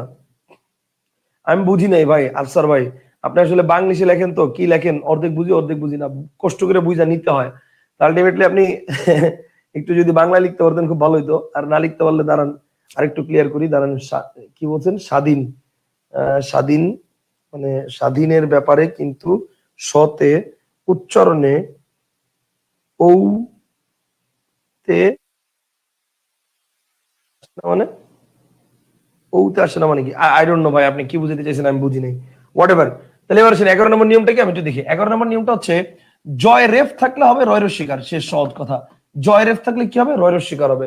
জয় রেফ থাকলে হবে রয়ের শিকার। কথা বুঝতে পারছেন? জয় রেফ থাকলে কি হবে? রয়ের শিকার। যেমন কি ভাই? যেমন দেখেন, যেমন আমি যদি বলি যে পর্যায়, তাহলে এবার চিন্তা করুন তো, পর্যায়, তাহলে জয় রেফ আছে না? তাহলে চোখ বন্ধ করে খালি জয় রেফের জায়গায় রয়ের শিকার বসে দেন। তাহলে জয় রেফের জায়গায় রয়ের শিকার, আর বাকি যা আছে তা বসে দেন। শেষ। বাকি আছে আয়, এই যে বাকি আছে আয় বসে দিচ্ছি। শেষ। আমি যদি বলি পর্যন্ত, তাহলে এটা কি হবে বলেন তো? পর্যন্ত। এবার কি আছে দেখেন, জয়রেফ আছে, তাহলে জয়রেফ থাকলে কি হবে? জয়রেফ থাকলে রয়ের শিকার, আর বাকি যা আছে সেটা বসে যাবে। তার মানে পরিযোগন্ত পর্যন্ত। শেষ। আমি যদি বলি উপরযুক্ত, আমি যদি বলি উপরযুক্ত, তাহলে এবার কি হবে দেখেন, এবার দেখেন জয়রেফ আছে, তাহলে জয়রেফটা কোথায় আছে? রস্যও প তারপর জয়রেফ, তাহলে রস্যও প তারপর জয়রেফের জায়গায় রয়ের শিকার, আর বাকি যা আছে তা বসাই দিবেন, অর্থাৎ এইটুক। তার মানে কি? উপরিযুক্ত, উপরযুক্ত। শেষ। কথা কি বুঝতে পারছেন? তাহলে পর্যায়, পর্যন্ত, স্বাধীন তো 1 নম্বর রুলস ফলো করবে, তাই আসে না। আচ্ছা, হ্যাঁ হতে পারে, পবিত্র পল বলছে। আচ্ছা ওকে, এই পর্যন্ত আশা করি বুঝতে পারছেন। উপরযুক্ত। আচ্ছা আমি যদি বলি তাহলে উপর্যুপরি, তাহলে বলেন তো এটা কি হবে? উপর্যুপরি এটা কি হবে বলেন তো দেখি। এই যে দেখেন সিম্পল হিসাব, জয়রেফ আছে, তাহলে জয়রেফ পর্যন্ত একসাথে লিখে ফেলেন। উপ, তারপরে জয়রেফের জায়গায় রয়ের শিকার, আর বাকি যা আছে তা। বাকি কি আছে? এই যে দেখেন রস্যও প রয়ের শিকার, তাহলে রস্যও প রয়ের শিকার। শেষ। তার মানে উপরিযুগ উপরি, উপর্যুপরি, উপরিযুগ উপরি, উপর্যুপরি। কনসেপ্টটা কি ক্লিয়ার? আচ্ছা, রফিক হাসান ভাই বলছে ভাইয়া আমি নিউ স্টুডেন্ট, আমি স্যার ক্লাসের জন্য কি অন্বেষণ টেক্কা দুইটাই লাগবে? ব্যাপারটা হচ্ছে টেক্কা থেকে আমরা এখনো পড়া দেওয়া শুরু করি নাই। টেক্কা থেকে আমরা কিছুদিন পরে পড়া দেওয়া শুরু করব। আপাতত আপনার কাছে অন্বেষণ থাকলেই চলবে। আপাতত আপনার কাছে অন্বেষণ থাকলেই চলবে। ওকে, আশা করি এই পর্যন্ত আপনারা বুঝছেন। আমাকে একটু জানান যে বুঝছেন কিনা, সবকিছু ক্লিয়ার কিনা। আমাকে একটু জানান যে ক্লিয়ার কিনা, বুঝছেন কিনা। জি স্যার, জি স্যার, জি sir, clear clear clear clear clear. আচ্ছা ওকে ফাইন। ইফতেখার ইফতি ভাই আমাদের সাথে আছেন, দেখতেছেন ক্লাস। ইব্রাহিম সরকার ভাই ক্লাসে আছেন, দেখতেছেন। ওকে ফাইন, ঠিক আছে। তাহলে এই পর্যন্ত আশা করি ক্লিয়ার, আশা করি ক্লিয়ারলি দেখতে পাচ্ছেন। ওকে, আচ্ছা ওকে ফাইন। এরপর আসেন, এই পর্যন্ত আমরা দেখছি, এরপর আসেন আমরা 12 নম্বর পয়েন্টে চলে যাবো। 12 নম্বর পয়েন্টটা কি দেখেন, 12 নম্বর পয়েন্টটা হচ্ছে এটা সন্ধির উচ্চারণের উপর বেস করে রুলস। এই রুলসটা হচ্ছে সন্ধির উচ্চারণের উপর বেস করে রুলস। লিখেন সন্ধিবদ্ধ শব্দ উচ্চারণের সময়, লিখেন সন্ধিবদ্ধ শব্দ উচ্চারণের সময়, সন্ধিবদ্ধ শব্দ উচ্চারণের সময়, সন্ধিবদ্ধ শব্দ উচ্চারণের সময়, উচ্চারণের সময় যদি সন্ধিবদ্ধ শব্দ উচ্চারণের সময় যদি অয় আয় অব আব, ঠিক আছে, কি কি? অয় আয় অব আব, অয় আয় অব, সন্ধিবদ্ধ শব্দ উচ্চারণের সময় যদি অয় আয় অব আব উচ্চারিত হয়, অয় আয় অব আব উচ্চারিত হয়, সন্ধিবদ্ধ শব্দ উচ্চারণের সময় যদি অয় আয় অব আব উচ্চারিত হয়, তাহলে বিচ্ছেদের সময়, তাহলে বিচ্ছেদের সময়, বিচ্ছেদের সময়, তাহলে বিচ্ছেদের সময় সন্ধিবদ্ধ শব্দ উচ্চারণের সময় যদি অয় আয় অব আব উচ্চারিত হয়, তাহলে বিচ্ছেদের সময় তার পরিবর্তে, তার পরিবর্তে বিচ্ছেদের সময় তার পরিবর্তে, তার পরিবর্তে এ ওই ও ও বসে। দ্যাটস ইট, এ ওই ও ও বসে, এ ওই ও ও বসে। মানে ব্যাপারটা কি তাহলে হলো, ব্যাপারটা দাঁড়াচ্ছে হচ্ছে সন্ধিবদ্ধ শব্দ উচ্চারণ করার সময় আপনি যদি দেখেন অয় আছে, তাহলে অয়ের পরিবর্তে আপনি বসে দিবেন এ। যদি দেখেন আয় আছে, আয়ের পরিবর্তে বসে দিবেন ওই। যদি দেখেন অব আছে, অবের পরিবর্তে বসে দিবেন হচ্ছে ও। আর যদি দেখেন আব আছে, আবের পরিবর্তে বসে দিবেন ও, দ্যাটস ইট। ঠিক আছে, অয় আয় অব আব, এটা কোনটার পরিবর্তে কি বসে, আশা করি জিনিসটা ক্লিয়ার। আমরা উদাহরণ দেখলে আরো বেশি ক্লিয়ার হয়ে যাব। চলেন উদাহরণ দেখি, পুরোপুরি দেখবেন ক্লিয়ার হয়ে গেছেন। ঠিক আছে, আচ্ছা, পর্যন্ততে পরি রস্বীকার যোগ অন্ততে রুল নাম্বার 7-এ পড়ছে না? রুল নাম্বার 7-এ পড়ছে কিনা? রুল নাম্বার 7-এ আমাদের কি রুলস ছিল আমরা দেখি তো। রুলস নাম্বার 7-এ আমাদের ছিল এইটা। তো রুলস নাম্বার 7-এ আমার পর্যন্ত কেমনে হইলো, আমি তো এটা বুঝলাম না।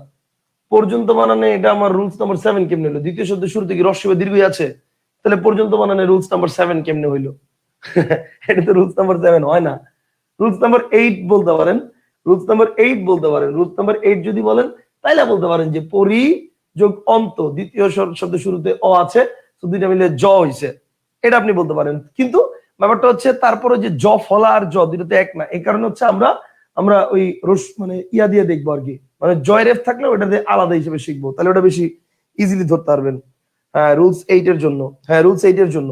ঠিক আছে, আচ্ছা, মোরশেদুল ইসলাম বলছে স্যার টেক্কা বইতে নির্দিষ্ট টপিকের উপর পড়া দিয়ে এক্সাম নেন, তাহলে ওটাও আগিয়ে থাকতো। আচ্ছা, বিবেচনা রাখবেন। হ্যাঁ, এটা আমাকে অবশ্য আরো কয়েকজন বলছেন যে নির্দিষ্ট একটা টপিক মানে পড়া দিবেন, পড়া দিয়ে পরীক্ষা নেবেন, সেটাও মানে আমরা করতে পারি, সেটা আমরা করতে পারি ইনশাল্লাহ।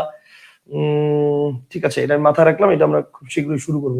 আচ্ছা, এখন দেখেন, সন্ধিবদ্ধ শব্দ উচ্চারণের সময় যদি অয় আয় অব আপ উচ্চারিত হয়, তাহলে বিচ্ছেদের সময় এ ওই ও ও বসবে। যেমন কি, যেমন দেখেন, আমি যদি বলি যে আমি যদি বলি শয়ন, একটু খেয়াল করেন, দেখেন শয়ন, তাহলে শয়ন শব্দটাকে যদি আমরা ভাঙি তাহলে কি পাচ্ছি দেখেন, অয় অয় অয় আছে কোথায় দেখেন, শয়, শয়ের সাথে অয় আছে, তাহলে অয় থাকলে কি হবে খেয়াল করেন, আগে বুঝেন ভালো করে, অয় থাকলে কি হবে, একার। এখন এই অয়টা ছিল কার সাথে, শয় তালব্যস্যর সাথে, তাহলে একারটা বসবে কার সাথে, তালব্যস্যর সাথে, আর বাকি যা আছে সেটা বসে যাবে, শেষ। তার মানে শয়ন, তাহলে লাস্টে আছে অন, দ্যাটস ইট, অনটা বসায় দেন, তার মানে সে যখন শয়ন শেষ, সে যখন শয়ন শেষ। আমার কথা কি বুঝতে পারছেন? এক মিনিট, হ্যাঁ, সে যোগ অন, শয়ন, কনসেপ্ট ক্লিয়ার? আচ্ছা, এরপর দেখেন শয়নের পরে আমি যদি বলি নয়ন, আমি যদি বলি নয়ন, তাহলে নয়নকে ভাঙলে আমরা কি পাচ্ছি দেখেন, অয় আছে, তাহলে অয় থাকলে কি হবে, একার হবে। এখন অয়টা ছিল কার সাথে, নয়, নয়ের সাথে, তাহলে একার বসবে কার সাথে, নয়ের সাথে, আর বাকি যা আছে সেটা বসে দেন, শেষ। তার মানে নে যোগন নয়ন, শেষ। তাহলে সে যোগন শয়ন, নে যোগন নয়ন। আচ্ছা, আমি যদি বলি, খেয়াল করেন, আমি যদি বলি আয় দিয়ে দুই একটা উদাহরণ দেখাই, যেমন আমি যদি বলি নায়ক, আমি যদি বলি নায়ক, তাহলে আয় থাকলে কি হবে, আয় থাকলে হবে ঐকার, তাহলে আয় থাকলে ঐকার। এখন আয়টা ছিল কার সাথে, নয়ের সাথে, তাহলে ঐকার বসবে কার সাথে, নয়ের সাথে, আর বাকি যা আছে সেটা বসে দেন, তার মানে নৈ যোগ নায়ক, শেষ। যদি বলি গায়ক, গায়ক থাকলে কি হবে বলেন তো, তাহলে তাহলে এবার দেখেন, গায়ক আয় আছে, তাহলে আয় থাকলে কি হবে, আয় থাকলে হবে ঐকার। এখন আয়টা ছিল কার সাথে, গয়ের সাথে, তাহলে ঐকারটা হবে কার সাথে, গয়ের সাথে, আর বাকি যা আছে সেটা বসে যাবে, যোগক গায়ক, তাহলে নৈ যোগক নায়ক, গৈ যোগক গায়ক। এরপর দেখেন, এরপর যদি বলি আমি, মনে করেন অব আছে, অব, তাহলে অব থাকলে কি হবে খেয়াল করেন, অব থাকলে হবে হচ্ছে ওকার, অব থাকলে ওকার। তাহলে যেমন মনে করেন, আমি যদি বলি গবেষণা, তাহলে এই যে দেখেন গবেষণা, সারা জীবন তো ঠাডা মুখস্থ করছেন, জিনিসটা মুখস্থ না করে বোঝার চেষ্টা করেন। দেখেন গবেষণা, দেখেন গ, অব আছে, তাহলে অব থাকলে কি হবে, অব থাকলে হবে ও। এখন এই অবটা ছিল কার সাথে, গয়ের সাথে, তাহলে ওকারটা হবে কার সাথে, গয়ের সাথে। আর তারপরে কি আছে, তারপরে বাকি যা আছে সেটা, অর্থাৎ এ স না, তাহলে গো যোগ এ স না, গবেষণা। আমি যদি বলি লবণ, তাহলে লবণ কি হবে চিন্তা করেন, লবণকে বাংলা হচ্ছে অব, অব আছে যেহেতু তার মানে ওকার হবে, তাহলে ওকার যেহেতু হচ্ছে, তাহলে অবটা ছিল কার সাথে, লয়ের সাথে, তাহলে ওকারটা হবে কার সাথে, লয়ের সাথে, তাহলে লো, আর বাকি যা আছে সেটা বসে দেন, তার মানে লো যোগন লবণ, শেষ। সিম্পল জিনিস, বুঝছেন না বুঝেন নাই?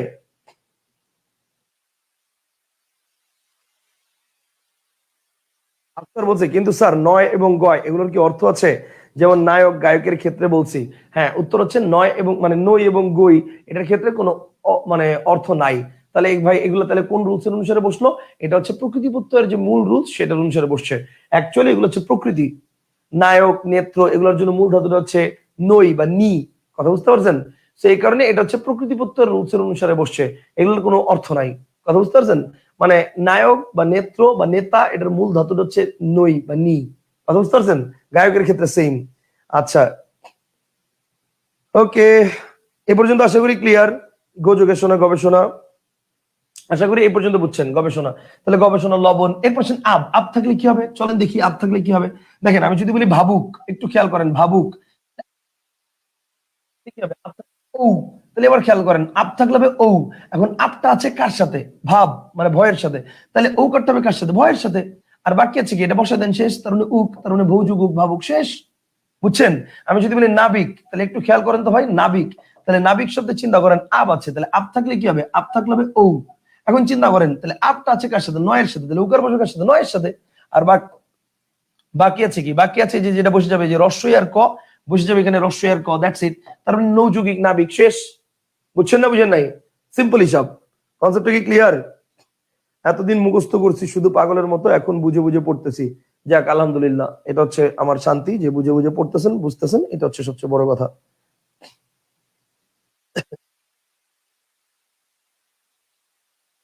ও, clear clear clear, very good. আশা করি বুঝছেন। ওকে, আশা করি বুঝছেন। আচ্ছা, এরপর আসেন।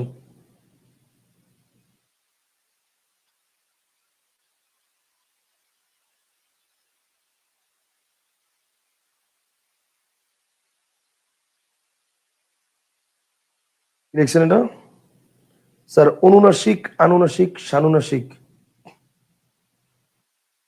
ও, এটা আলোচনা করি নাই। আচ্ছা ঠিক আছে, আজকে মাস্ট আলোচনা করে দিব। আপনি আমাকে এটা মনে করাই দিবেন 10টা 15-র পরে।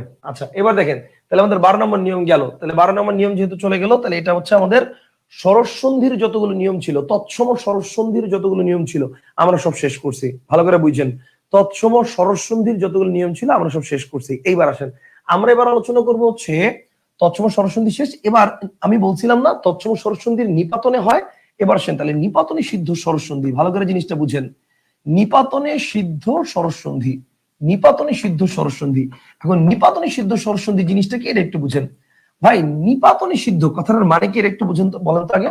দেখেন, নিপাতনে সিদ্ধ তার নাই, পাতন মানে নিয়ম, আর সিদ্ধ মানে সাধিত। তার মানে নিয়ম নাই এমন ভাবে সাধিত কিছু স্বরসন্ধি, যেটাকে আমরা বলছি নিপাতনে সিদ্ধ স্বরসন্ধি। আমি কি বুঝতে পারছি? নিয়ম নাই এমন ভাবে সাধিত কিছু স্বরসন্ধি, যেটাকে আমি বলছি, এটাকে আমি বলছি নিপাতন সিদ্ধ স্বরসন্ধি। এখন আসেন, নিপাতন সিদ্ধ স্বরসন্ধি আমি কয়েকটা উদাহরণ দেখাই, তারপরে জিনিসটা বুঝবেন। দেখেন, যেমন আমি যদি বলি কুলটা, একটু চিন্তা করেন কুলটা। এই যে কুলটা, এই ওয়ার্ডটাকে আমি যদি ভাঙি, তাহলে দেখবেন কুলটার সন্ধি বিচ্ছেদ বইয়ের মধ্যে দেওয়া আছে, কুল যোগ অটা, কুল যোগ অটা। এখন প্রশ্ন হচ্ছে ভাই, এটা কেন নিপাতন সিদ্ধ? আসেন ব্যাখ্যা দেই, ভালো করে বুঝেন। দেখেন, কুল, এটা লাস্টে কি আছে বলেন তো? এটা লাস্টে হচ্ছে অ। আবার অটা, এটার ফার্স্টে কি আছে? ফার্স্টে আছে অ। তাহলে অ আর অ মিলে রুলস অনুযায়ী হওয়ার কথা কি? হওয়ার কথা আ। ছিল আমার কুলাটা, কিন্তু কুলাটা না হয়ে হয়েছে কুলটা, এই কারণে এটা নিয়ম মানে নাই। আমার কথা কি বুঝতে পারছেন? নিয়ম যে মানে নাই, এটা কেমনে বুঝলেন? এই যে দেখেন, কুলটার সন্ধি বিচ্ছেদ করলে হবে, মানে কুলটার সন্ধি বিচ্ছেদ করলে কুল যোগ অটা। তাহলে কুল লাস্টে অ আছে, অটার ফার্স্টে অ আছে, তাহলে অ আর অ মিলে হওয়ার কথা ছিল আ। তাহলে তো রুলস অনুসারে এটা হওয়ার কথা ছিল কুলাটা, কিন্তু কুলাটা না হয়ে হয়েছে কুলটা। এই কারণে এটা নিয়ম মানে নাই। আমি আশা করি আপনারা জিনিসটা বুঝতে পারছেন। মামা, আমি ক্লাসে আসি।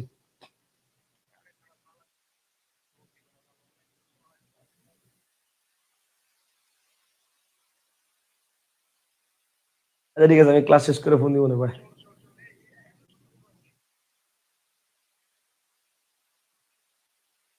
না, না, না, না, মোবাইল মোবাইল থেকে ল্যান্ডস্কেপ এখন হয় না ফেসবুকে, এখন ল্যাপটপ থেকে নিতে হয়। না, না, না, এখন নিতে হবে, মোবাইল থেকে খাড়া করে নিতে হবে।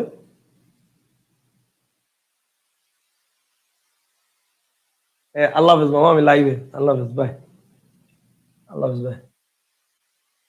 Okay, তাহলে এবার দেখেন নিপাতনে সিদ্ধ স্বরসন্ধি জিনিসটা কি, এটা আশা করি বুঝতে পারছেন। তাহলে কুলটা শব্দের সন্ধি বিচ্ছেদ থেকে এটা দেখলাম। আমরা আরো দিয়ে একটা উদাহরণ দেখি। যেমন দেখেন, আমি যদি বলি গবাক্ষ, এই যে একটু আগে একটা সন্ধি বিচ্ছেদ, গবাক্ষ শব্দের, এটা আপনি নিপাতনে সিদ্ধের মধ্যে পাবেন, গবাক্ষ। তো গবাক্ষ জিনিসটা কি খেয়াল করেন, দেখেন, গবাক্ষ। তো গবাক্ষকে ভাঙলে আপনি দেখবেন এটা সন্ধি বিচ্ছেদ দেওয়া আছে এরকম, যে গো যোগ অক্ষ, গো যোগ অক্ষ দেওয়া।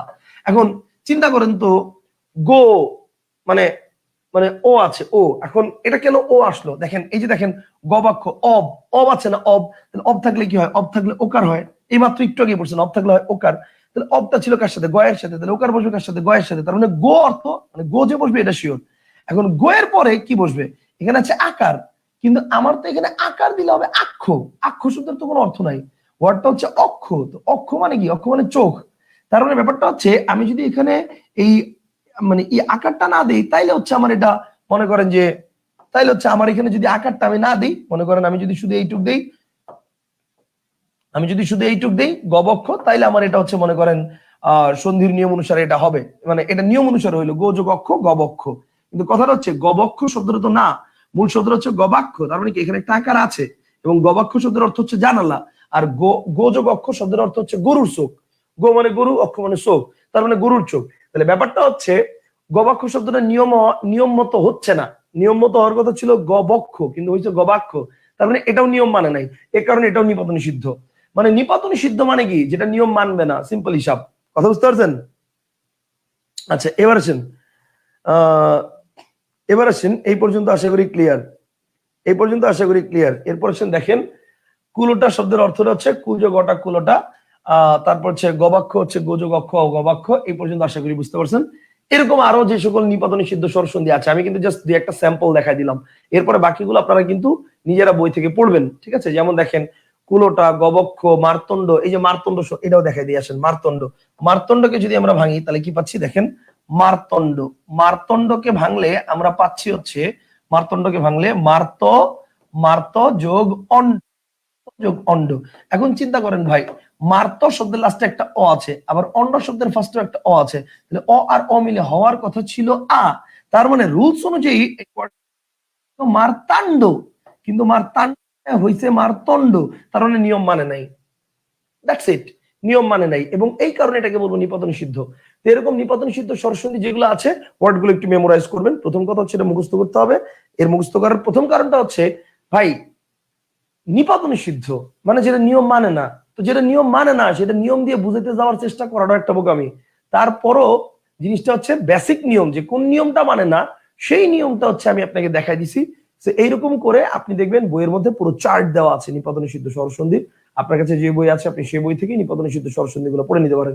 অন্বেষণ থাকলে দেখবেন অন্বেষণের মধ্যে একদম চার্ট দেওয়া আছে যে এইটা থাকলে এইটার পরে এইটা হওয়ার কথা ছিল, কিন্তু এইটা হয় নাই, হয়েছে এইটা, এরকম ভাবে চার্ট দেওয়া আছে। তো এই চার্টটা পড়ে নেবেন, দ্যাটস ইট, নিপাত নিষিদ্ধ শেষ। এবং নিপাত নিষিদ্ধ স্বরসন্ধি গুলো মনে রাখার জন্য একটা ট্রিক্সও সেখানে দেওয়া আছে গল্পের আকারে। যেমন কুলোটা, গবাক্ষ, মারতণ্ড সহ শৈর সীমন্ত দলের অন্যান্যরাও গবেন্দ্র সারঙ্গের কথায় স্বীয় ইচ্ছায় প্রৌঢ় বয়স এসে শুদ্ধোদন হয়ে দশার্ণর পেছনের দ্বারা অক্ষভিনীকে পরোক্ষভাবে রক্তষ্ঠ বিম্বষ্ট করলো। আপনার কাছে যদি আমার বই না থাকে, যে বই আছে সেই বইয়ের মধ্যেও কোনো না কোনো টেকনিক বা ট্রিক্স আছে, সেখান থেকে আপনি চাইলে দেখে নিতে পারেন, কোনো সমস্যা নাই। Okay fine. আচ্ছা একজন বলছে ভাই কুলোটা শব্দের অর্থ কি? কুলোটা শব্দের অর্থ আপনাকে বলবো এখন। কুলোটা শব্দের অর্থ হচ্ছে পরিমণি, পরিমণি। বুঝতে পারছেন? কুলোটা মানে হচ্ছে পরিমণি, মানে সহজ কথায় যদি বলি তার মানে হচ্ছে ওই যে ওই টাইপের মেয়ে আর কি, যা বুঝায়, মানে দুশ্চরিত্রা নারী এরকম বুঝায় আর কি। আচ্ছা আচ্ছা ওকে ফাইন, আশা করি এই পর্যন্ত ক্লিয়ার। আচ্ছা স্যার একটা কোশ্চেন, সরি অফ টপিক, এটা অফ টপিক। ডক্টর টিন্টু বেচের লেকচার নাম্বার 2 এ বলছেন অর্ধস্বর 4টা কিন্তু আপনার অন্বেষণে, আর এটা ঠিক করে দিছিলাম তো, হ্যাঁ পরে ঠিক করে দিছিলাম লাস্টের দিকে, রস্য এও ঠিকই আছে। আচ্ছা ওকে ফাইন, এই পর্যন্ত আশা করি ক্লিয়ার। ওকে তাহলে এই পর্যন্ত আশা করি ক্লিয়ার। তাহলে নিপাত নিষিদ্ধ স্বরসন্ধিটা এটা আমাদের ক্লিয়ার।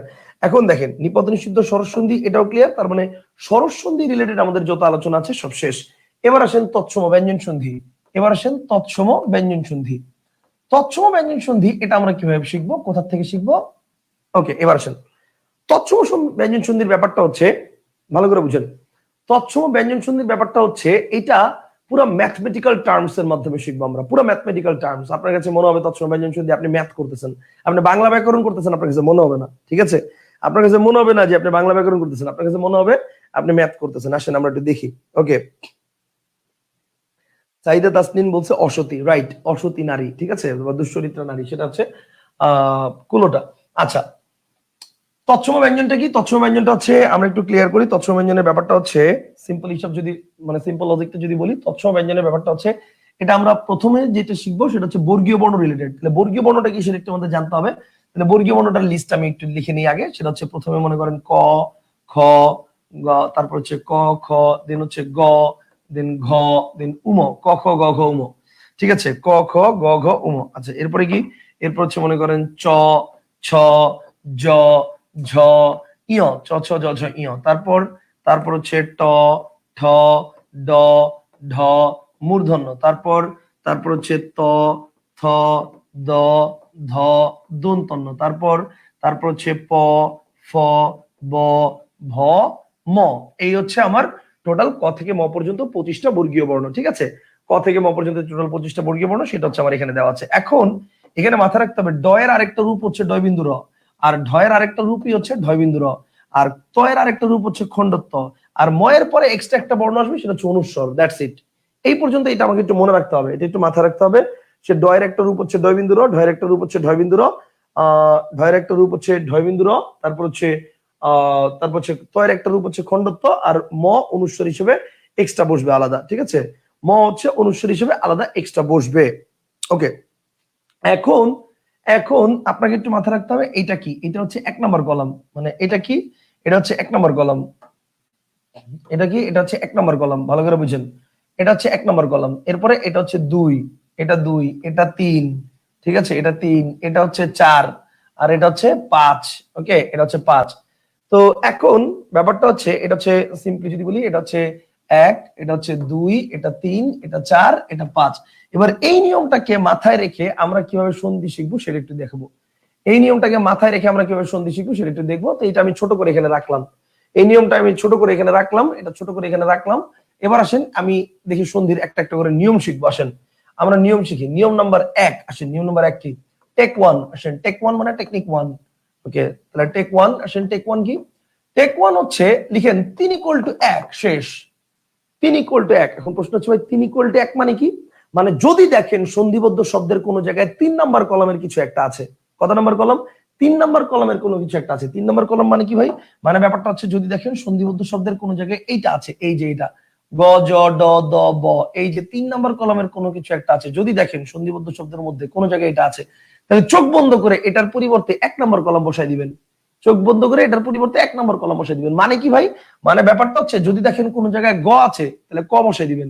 যদি গ থাকে তাহলে ক বসাই দিবেন। ঠিক আছে, গ থাকলে ক বসাই দিবেন, জ থাকলে চ বসাই দিবেন, ড বা ড বিন্দু থাকলে ট বসাই দিবেন, দ থাকলে খণ্ডত্ব বসাই দিবেন, ব থাকলে প বসাই দিবেন। শেষ, কাহিনী খালাস। কথা কি বুঝতে পারছেন? মানে যেটা থাকবে সেটা বসাই দিবেন। এবার চলেন আমরা কিছু উদাহরণ দেখি। উদাহরণ দেখলে দেখবেন একদম ক্লিয়ার হয়ে গেছে। যেমন দেখেন, যেমন আমি যদি বলি, ভালো করে দেখেন, যেমন আমি যদি বলি দেখেন ডুবন্ত, একটু চিন্তা করেন ডুবন্ত, তাহলে ডুবন্তর মধ্যে আমি দেখতেছি আমার এখানে কি আছে, ব আছে। তাহলে ব থাকলে কি বসে দিব, চোখ বন্ধ করে প বসাই দিব। শেষ। তার মানে কারেক্ট আনসার কি হবে? কারেক্ট আনসার হচ্ছে ডুব যোগন্ত ডুবন্ত। শেষ। বুঝছেন না বুঝেন নাই? তিনি এক সিম্পল। যদি বলি দিগন্ত, যদি বলি দিগন্ত, তাহলে দিগন্তের ক্ষেত্রে কি আছে, গ আছে। তাহলে গ থাকলে কি হবে, গ থাকলে হচ্ছে এই যে দেখেন গ আছে, ক বসাই দিবেন। শেষ। তার মানে কি কারেক্ট আনসার হচ্ছে দিক যোগন্ত দিগন্ত। শেষ। যদি বলি নিযন্ত, যদি বলি নিযন্ত, নিযন্তর ক্ষেত্রে কি হবে, নিযন্তর ক্ষেত্রে হবে হচ্ছে এই যে দেখেন নিচ যোগ অন্ত নিযন্ত। শেষ। নিচ যোগ অন্ত নিযন্ত। বুঝতে পারছেন? মানে যেখানে আমার কি হবে বলেন, যেখানে আমার হচ্ছে ওই মানে 3 নম্বর কলামের কোন বর্ণ থাকবে, 3 এর জায়গায় 1 বসিয়ে দিবেন। শেষ, কাহিনী খালাস। বুঝছেন না বুঝেন নাই? বুঝছেন না বুঝেন নাই? যদি বলি দিগদর্শন, যদি বলি দিগদর্শন, তাহলে এবার খেয়াল করেন দিগদর্শনের ক্ষেত্রে আমার কি হবে, দিগদর্শন এক্ষেত্রে এখানে আবার একটা প্যাচ আছে দিগদর্শন। বা মনে করেন আমি যদি বলি বাগদান, বা আমি যদি বলি বাগদান, ঠিক আছে, বা আমি যদি বলি জগদীন্দ্র, এই বানানগুলোর ক্ষেত্রে একটা প্যাচ আছে। প্যাচটা কোথায় আমি একটু বলছি। প্যাচটা হচ্ছে এই যে দেখেন দিগদর্শন, বাগদান, জগদীন্দ্র, এই ক্ষেত্রে আপনার মধ্যে একটা প্যাচ লাগতে পারে। প্যাচটা আপনার কাছে মনে হতে পারে ভাই এখানে তো গ আছে, দ আছে, আবার এখানেও গ আছে, দ আছে, এখানেও গ আছে, দ আছে। মানে গ দ কেন বললাম, দেখেন গ এটাও আমার হচ্ছে 3 নম্বর কলামে আছে, দ এটাও আমার 3 নম্বর কলামে আছে। তাহলে আমি কেমনে বুঝবো কোনটাকে ধরে আমার করতে হবে? মানে এটা আপনার মনের মধ্যে একটা প্রশ্ন আসতে পারে। উত্তর হচ্ছে তোমার বোঝার দরকার নাই। আপনি যেটা যেটা থেকে উত্তর হবে ওটা অটোমেটিক আপনার মাথার মধ্যে চলে আসবে। যেমন দেখেন, আমি যদি এখানে গ কে না ধরে দ কে ধরি, ধরেন দ কে ধরলাম, তাহলে দ কে ধরলে কি হবে, দ এর পরিবর্তে বসবে খণ্ডত্ব।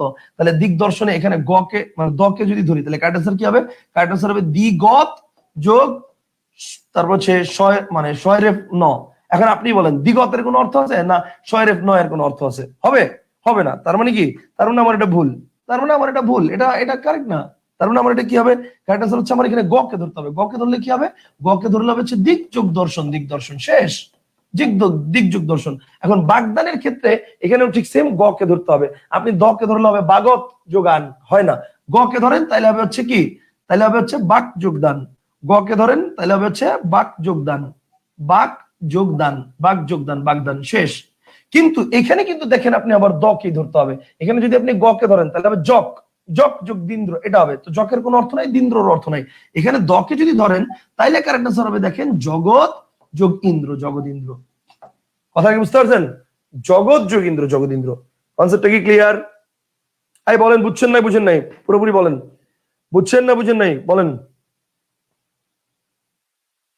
কনসেপ্টটা কি ক্লিয়ার? স্যার শরৎধ্বনির উচ্চারণ টপিকসটা একটু বুঝিয়ে দিয়েন স্যার। শরৎধ্বনির উচ্চারণ টপিকসটা একটু বুঝিয়ে দিব মানে বুঝি নেই।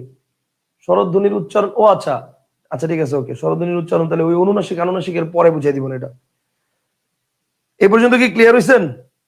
বলেন, এ পর্যন্ত কি ক্লিয়ার হইছেন?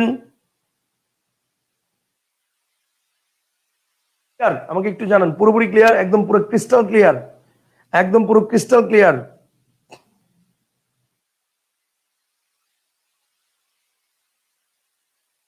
সাইফ বলছে ভাই জোস টেকনিক। আর মাত্র তো শুরু, এখনো তো যাই নেই সামনে। আসেন, এটা গেল হচ্ছে আমাদের টেক ওয়ান, এটা গেল কি টেক ওয়ান। এবার আসেন টেক টু, এবার আসেন টেক টু। টেক টু কি? আসেন টেক টু হচ্ছে, টেক টু হচ্ছে, টেক টু হচ্ছে ওকে 5 ইকুয়াল টু ম।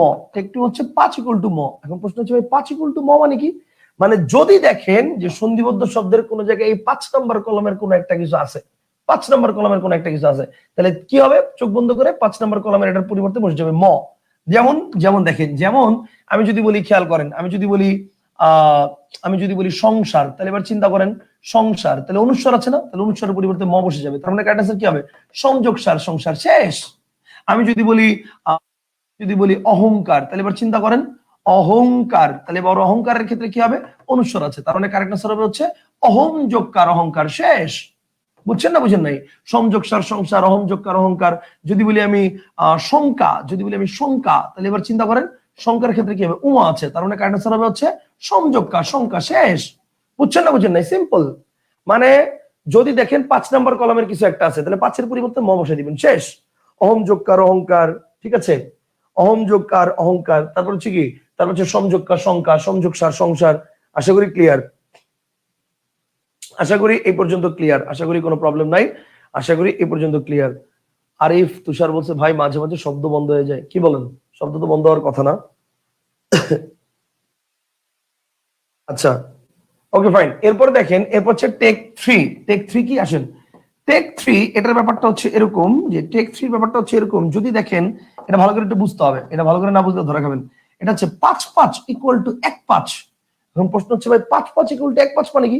মানে যদি দেখেন যে সন্ধিবদ্ধ শব্দের মধ্যে এই 5 নাম্বার কলামের কোন বর্ণ হলো, যদি দেখেন যে এইটা ভালো করে দেখেন, ওয়েট, হ্যাঁ ওকে ওকে, যদি দেখেন যে 5 নাম্বার কলামের কোন বর্ণ, মানে এইটা দুইবার আছে, 5 নাম্বার কলামের কোন একটা বর্ণ এটা দুইবার আছে। দুইবার মানে কি? মানে 5 নাম্বার কলামের কোন একটা বর্ণ দুইবার আছে, মানে ব্যাপারটা হচ্ছে এরকম যে ধরেন নয় ন আছে, বা নয় ম আছে, বা মূর্ধন্য দন্তন্য আছে, বা উম দন্তন্য আছে, বা উম ম আছে, এরকম আছে। 5 নাম্বার কলামের কোন একটা বর্ণ দুইবার আছে। তো সেক্ষেত্রে কি হবে? সেক্ষেত্রে হচ্ছে এটা 5-5 রুলস এর অনুযায়ী তখন কি হবে? প্রথম 5 পরিবর্তে এটা বসে যাবে 1, আর দ্বিতীয় 5টা অপরিবর্তনীয় থাকবে। প্রথম 5 পরিবর্তে বসে যাবে 1, আর দ্বিতীয় 5 অপরিবর্তনীয় থাকবে। যেমন দেখেন, যেমন আমি যদি বলি জগন্নাথ, একটু খেয়াল করেন ভাই, আমি বলছি জগন্নাথ, তাহলে 9 ন আছে। তাহলে এবার খেয়াল করেন 9 ন যদি থাকে, তাহলে দেখেন তো এই যে এটা 9 ন, এটা 9 ন আছে। তাহলে 9 ন থাকলে বলেন তো, 9 ন থাকলে বলেন তো প্রথম 9 পরিবর্তে কি বসে যাবে বলেন তো? এই যে এটা প্রথম 9 পরিবর্তে বসে যাবে 1, তার মানে কি খণ্ডত্ব বসে যাবে। আর পরের 9টা অপরিবর্তনীয় থাকবে। তার মানে কারেক্ট আনসার কি হবে? কারেক্ট আনসার হবে হচ্ছে এরকম যে জ গ, প্রথম 9 পরিবর্তে খণ্ডত্ব, যোগ নাথ, বাকি যা আছে তাই। তাহলে জগৎ যোগনাথ, জগন্নাথ শেষ। বুঝছেন না বুঝেন নাই? বলেন বুঝছেন না বুঝেন নাই? সিম্পল জিনিস, জগৎ যোগনাথ, জগন্নাথ। এরকম আর কি আছে? আমি যদি বলি মৃন্ময়, খেয়াল করো ভাই, আমি যদি বলি মৃন্ময়, তাহলে দন্তন্বয় ম আছে, দন্তন্বয় ম আছে। তাহলে দন্তন্য পরিবর্তে তোমরা 1 বসাই দিবা। তার মানে কারেক্ট আনসার কি হবে? কারেক্ট আনসার হবে হচ্ছে মৃত। কারেক্ট আনসার হবে মৃত। মানে এই যে দন্তনের পরিবর্তে খণ্ডত্ব বসবে মৃত, আর বাকি যা আছে তা। তাহলে মৃত যোগময়, মৃন্ময় শেষ। বুঝছেন না বুঝেন নাই? জগৎ যোগনাথ, জগন্নাথ। আমি যদি বলি উন্মুখ, তাহলে এবার বলেন তো উন্মুখ কি হবে? দন্তন্বয় ম আছে, তাহলে উন্মুখের ক্ষেত্রে কি হবে? উদ্যোগ মুখ উন্মুখ, উদ্যোগ মুখ, কথা কি বুঝতে পারছেন? উদ্যোগ মুখ উন্মুখ, জগৎ যোগনাথ জগন্নাথ, মৃৎযোগময় মৃন্ময়, সিম্পল কনসেপ্ট। ক্লিয়ার? এই বলেন বুঝছেন না বুঝেন নাই? ক্লিয়ার? ক্লিয়ার এ পর্যন্ত কি বুঝছেন?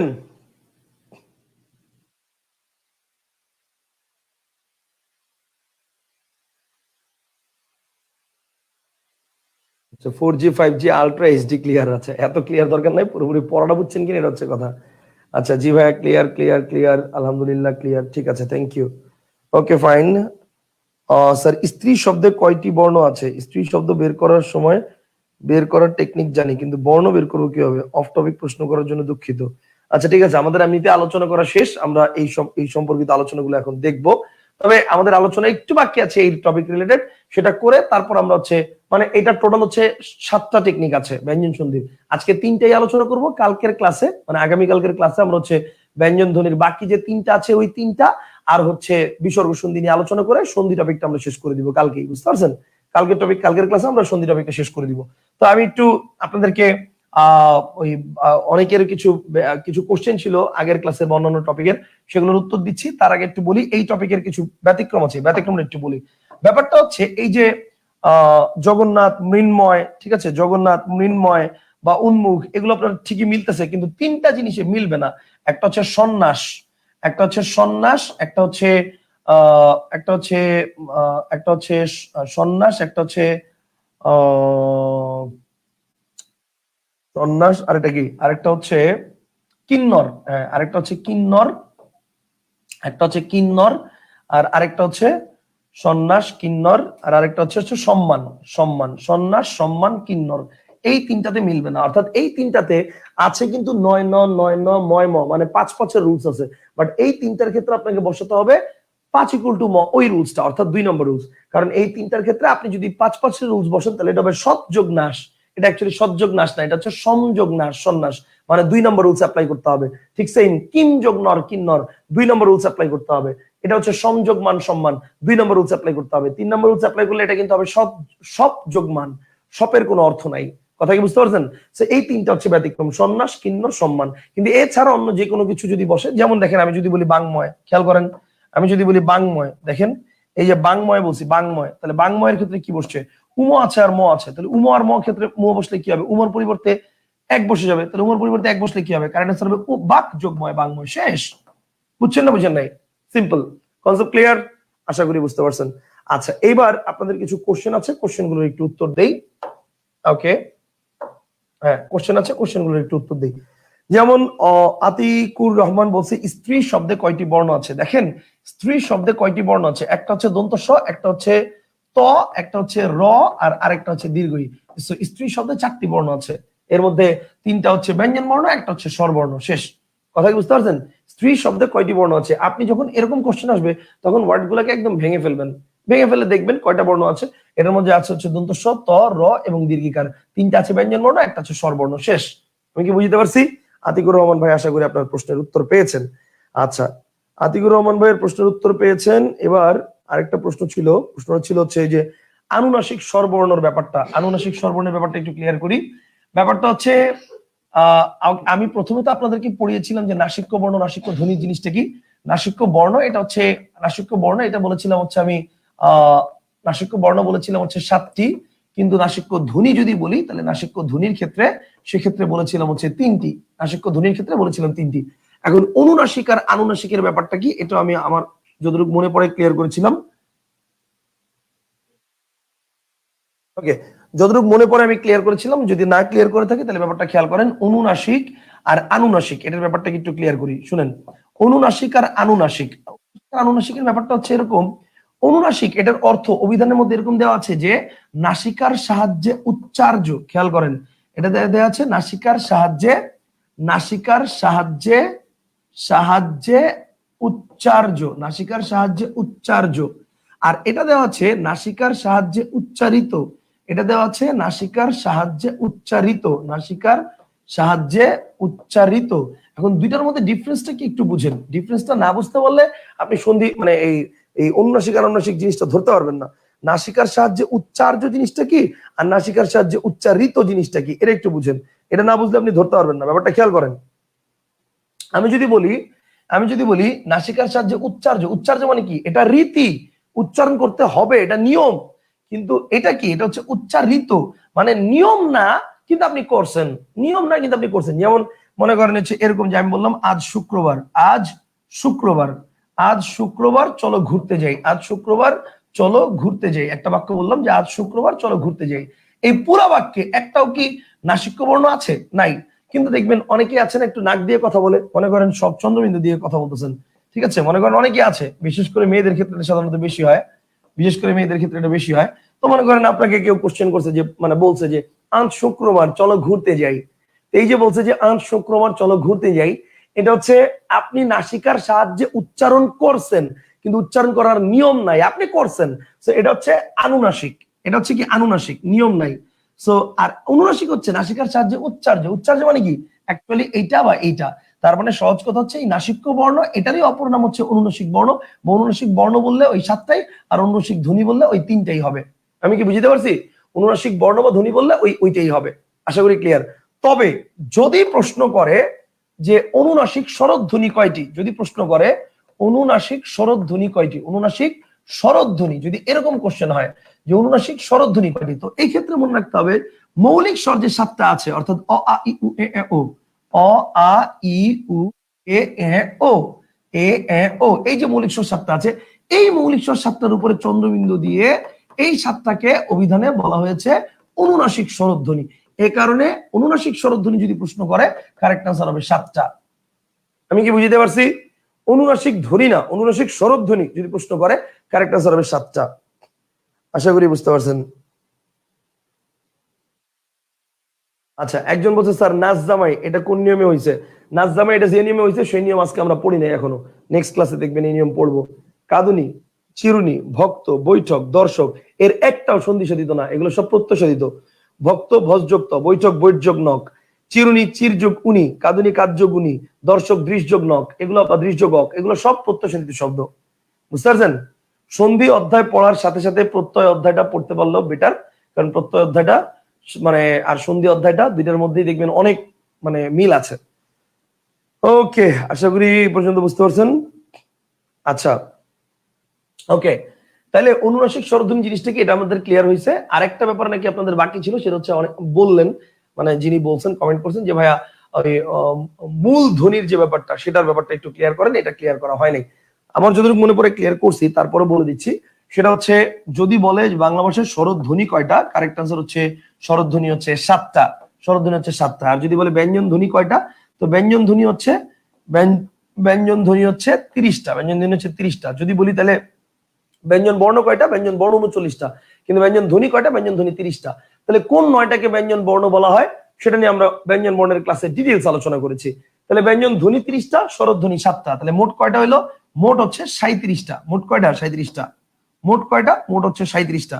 তাহলে ব্যঞ্জন ধ্বনি 30টা, স্বরধ্বনি 7টা, মোট 37টা। দ্যাট মিনস যদি প্রশ্ন আসে বাংলা বর্ণমালায় মোট ধ্বনি কয়টা, this will be the best answer. কিন্তু অপশনে যদি 37 না থাকে, ইন দ্যাট কেস আপনি দিবেন 41টা। ইন দ্যাট কেস আপনি দিবেন 41টা। 41টা কেন? কারণ 41টা দিবেন হচ্ছে ব্যঞ্জন ধ্বনি তো 30টা, এটা ফিক্স, আর স্বরধ্বনি 7টার সাথে এখন এটাকে এক একজন এক একভাবে আলোচনা করছে। স্বরধ্বনি 7টার সাথে কেউ বলছে অর্ধস্বর যে 4টা আছে সেটা অ্যাড হবে, কেউ বলছে অর্ধস্বর যে 4টা আছে সেই 7টা মানে সেই 4টা এটার সাথে অ্যাড হবে, ঠিক আছে, অর্ধস্বর যে 4টা আছে সেই 4টা এটার সাথে অ্যাড হবে। অনেকে বলছেন এটা অর্ধস্বর 4টা এটার সাথে অ্যাড হবে। আবার অনেকে বলছেন যে বাংলা ভাষায় মৌলিক স্বরধ্বনি কয়টা, মানে মৌলিক স্বরধ্বনি কয়টা এটা আছে, কিন্তু স্বরধ্বনি কয়টা এটা সম্পর্কে ডিরেক্টলি অভিধানে কোনো কিছু লেখা নাই। ডিরেক্টলি অভিধানে কোনো কিছু লেখা নাই, খালি লেখা আছে আন্তর্জাতিক ধ্বনিলিপি স্বীকৃত স্বরধ্বনি, এবং সেখানে মৌলিক স্বরধ্বনি গুলাকেই দেখানো হয়েছে।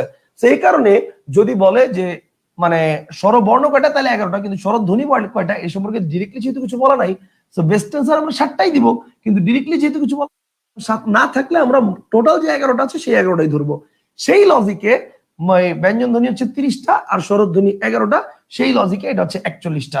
কথা বুঝতে পারছেন? তবে 37 যদি থাকে এটা হচ্ছে বেস্ট অ্যান্সার, 37 যদি থাকে এটা হচ্ছে বেস্ট অ্যান্সার, 37 না থাকলে আমরা দিব 41। কনসেপ্টটা কি ক্লিয়ার? আশা করি বুঝছেন। স্যার বর্ণ বের করার আরেকটা উদাহরণ দিবেন প্লিজ। আল্লাহ, কয়টা উদাহরণ লাগবে আপনার? আপনি খেয়াল করেন, ধরেন পরীক্ষা বললো, পরীক্ষা শব্দের মধ্যে কয়টা বর্ণ আছে, তাহলে আপনি উচ্চারণ করেন, দেখেন এই যে প, তারপরে কি আছে, তারপর হচ্ছে র, তারপরে কি আছে, তারপরে ই, ঠিক আছে, তারপর হচ্ছে ই, পরি, এরপর আছে ক, এরপর আছে স, এরপর হচ্ছে আ, দ্যাটস ইট। এরপর হচ্ছে আ। এখন আপনি বলতে পারেন স্যার পয়ের পরে তো একটা অ আছে, আছে কিন্তু এটা লেখা লাগবে না, ওটা তো নীলিন বর্ণ হিসেবে আছে, ওটা তো লেখা লাগবে না। কিন্তু যেগুলো কাঠটার আছে এগুলো লেখা লাগবে। এই যে দেখেন, তাহলে 1 2 3 4 5 6, দ্যাটস ইট। এই পরীক্ষা শব্দের মধ্যে 6টা বর্ণ আছে। যদি বলি ব্যঞ্জন কয়টা আছে, ব্যঞ্জন আছে 1 2 3 4, 4টা, আর স্বর আছে 2টা, শেষ। বুঝছেন না বুঝেন নাই? আচ্ছা, আতিকুর রহমান ভাই, আশা করি আপনার প্রশ্নের উত্তর পেয়েছেন। আর এদিকে এদিকে আর কেউ কোনো কোশ্চেন করছে? অন্বেষণ বইয়ের 52 নম্বর কোশ্চেন, বাংলা স্বরধ্বনিতে দীর্ঘস্বর হচ্ছে 7টি। হ্যাঁ, কিন্তু এইখানে তো দীর্ঘস্বর, কিন্তু এইখানেও তো দীর্ঘস্বর 7টি, মানে বুঝলাম না, আমি বুঝি নাই, মারুফ ভাইয়ের প্রশ্নই বুঝি নাই। আচ্ছা, মারুফ ভাইয়ের প্রথম প্রশ্নের উত্তর আমরা দিয়েছি। স্যার এই চ্যাপ্টারে বইয়ের ছবি সহজ বাংলা গ্রুপে দেওয়া আছে? হ্যাঁ, দেওয়া আছে। এই চ্যাপ্টারে বইয়ের ছবি সহজ বাংলা গ্রুপে দেওয়া আছে। মারুফ ভাই, আপনার প্রশ্নটা হচ্ছে অন্বেষণ বইয়ের 52 নম্বরে বলছে বাংলা স্বরধ্বনিতে দীর্ঘস্বর আছে কয়টি? 7টি। আচ্ছা, কিন্তু এইখানেও তো দীর্ঘস্বর 7টির, মানে দীর্ঘস্বর যে 7টা আছে, স্বরেও রস্বই দীর্ঘও এ, মানে আচ্ছা হ্যাঁ, বাকি যে 7টা আছে ওই 7টার মধ্যে মানে স্বরধ্বনি 3টা আছে, আ এ ও। আ এ ও হওয়ার কথা না? আমি আসলে আপনার প্রশ্নটা বুঝি নাই, আপনি আমাকে একটু ভয়েস দিয়ে এটা একটু বুঝায়েন যে আসলে বুঝাইতে চাইছেন কি।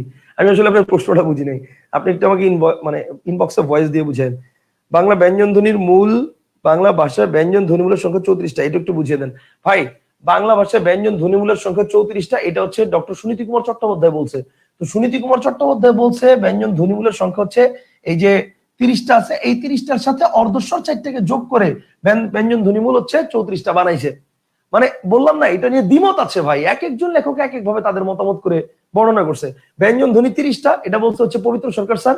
এরপরে উনি আবার সুনীতি কুমার কি বলছে, যে এটার নাম যেহেতু অর্ধস্বর, আবার এটা করতে যেহেতু আমার কি অর্ধস্বর মানে পুরোপুরি স্বর না, সে ব্যঞ্জনদের ধ্বনির মধ্যে এটাকে আবার অ্যাড করছে। তো এই 4টা এটার সাথে অ্যাড করে বলছে ব্যঞ্জন ধ্বনি মূল 34টা। এক একজন এক এক ভাবে বলছে, কথা বুঝতে পারছেন? এই জন্য ইনফরমেশন গুলো আপনি মানে ডিপলি জানতে পারলে ভালো, যদি মাথা রাখতে পারেন খুব ভালো, তবে খুব বেশি ডিপলি জানতে গিয়ে আবার হজবরলা না লাগাই দেন, এটা হচ্ছে আমার ভয়। ওকে, জীবের সম্মুখ বা পশ্চাৎ অবস্থান অনুযায়ী স্বরধ্বনি 4 প্রকার। ভাই, জীবের সম্মুখ বা পশ্চাৎ অবস্থান অনুযায়ী স্বরধ্বনি 4 প্রকার, এটা তো আপনাদেরকে দেখাইলাম। দেখেন, এটা আপনাদেরকে দেখাইলাম না, জীবের সম্মুখ বা পশ্চাৎ অবস্থান অনুযায়ী স্বরধ্বনি 4 প্রকার। একটা হচ্ছে নিম্ন, একটা নিম্ন মধ্য, একটা হচ্ছে উচ্চ মধ্য, একটা হচ্ছে উচ্চ। এটা তো আমি ক্লাসের মধ্যেই দেখাইছি। এই যে নিম্ন, নিম্ন মধ্য, উচ্চ মধ্য, উচ্চ, এটা তো ক্লাসে দেখাইছি। 165 নম্বর, এটা তো ক্লাসেই দেখাই দিলাম। আশা করি বুঝছেন। ওকে মারুফ ভাই,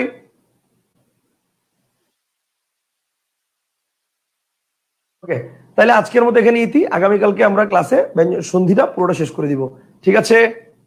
ওকে,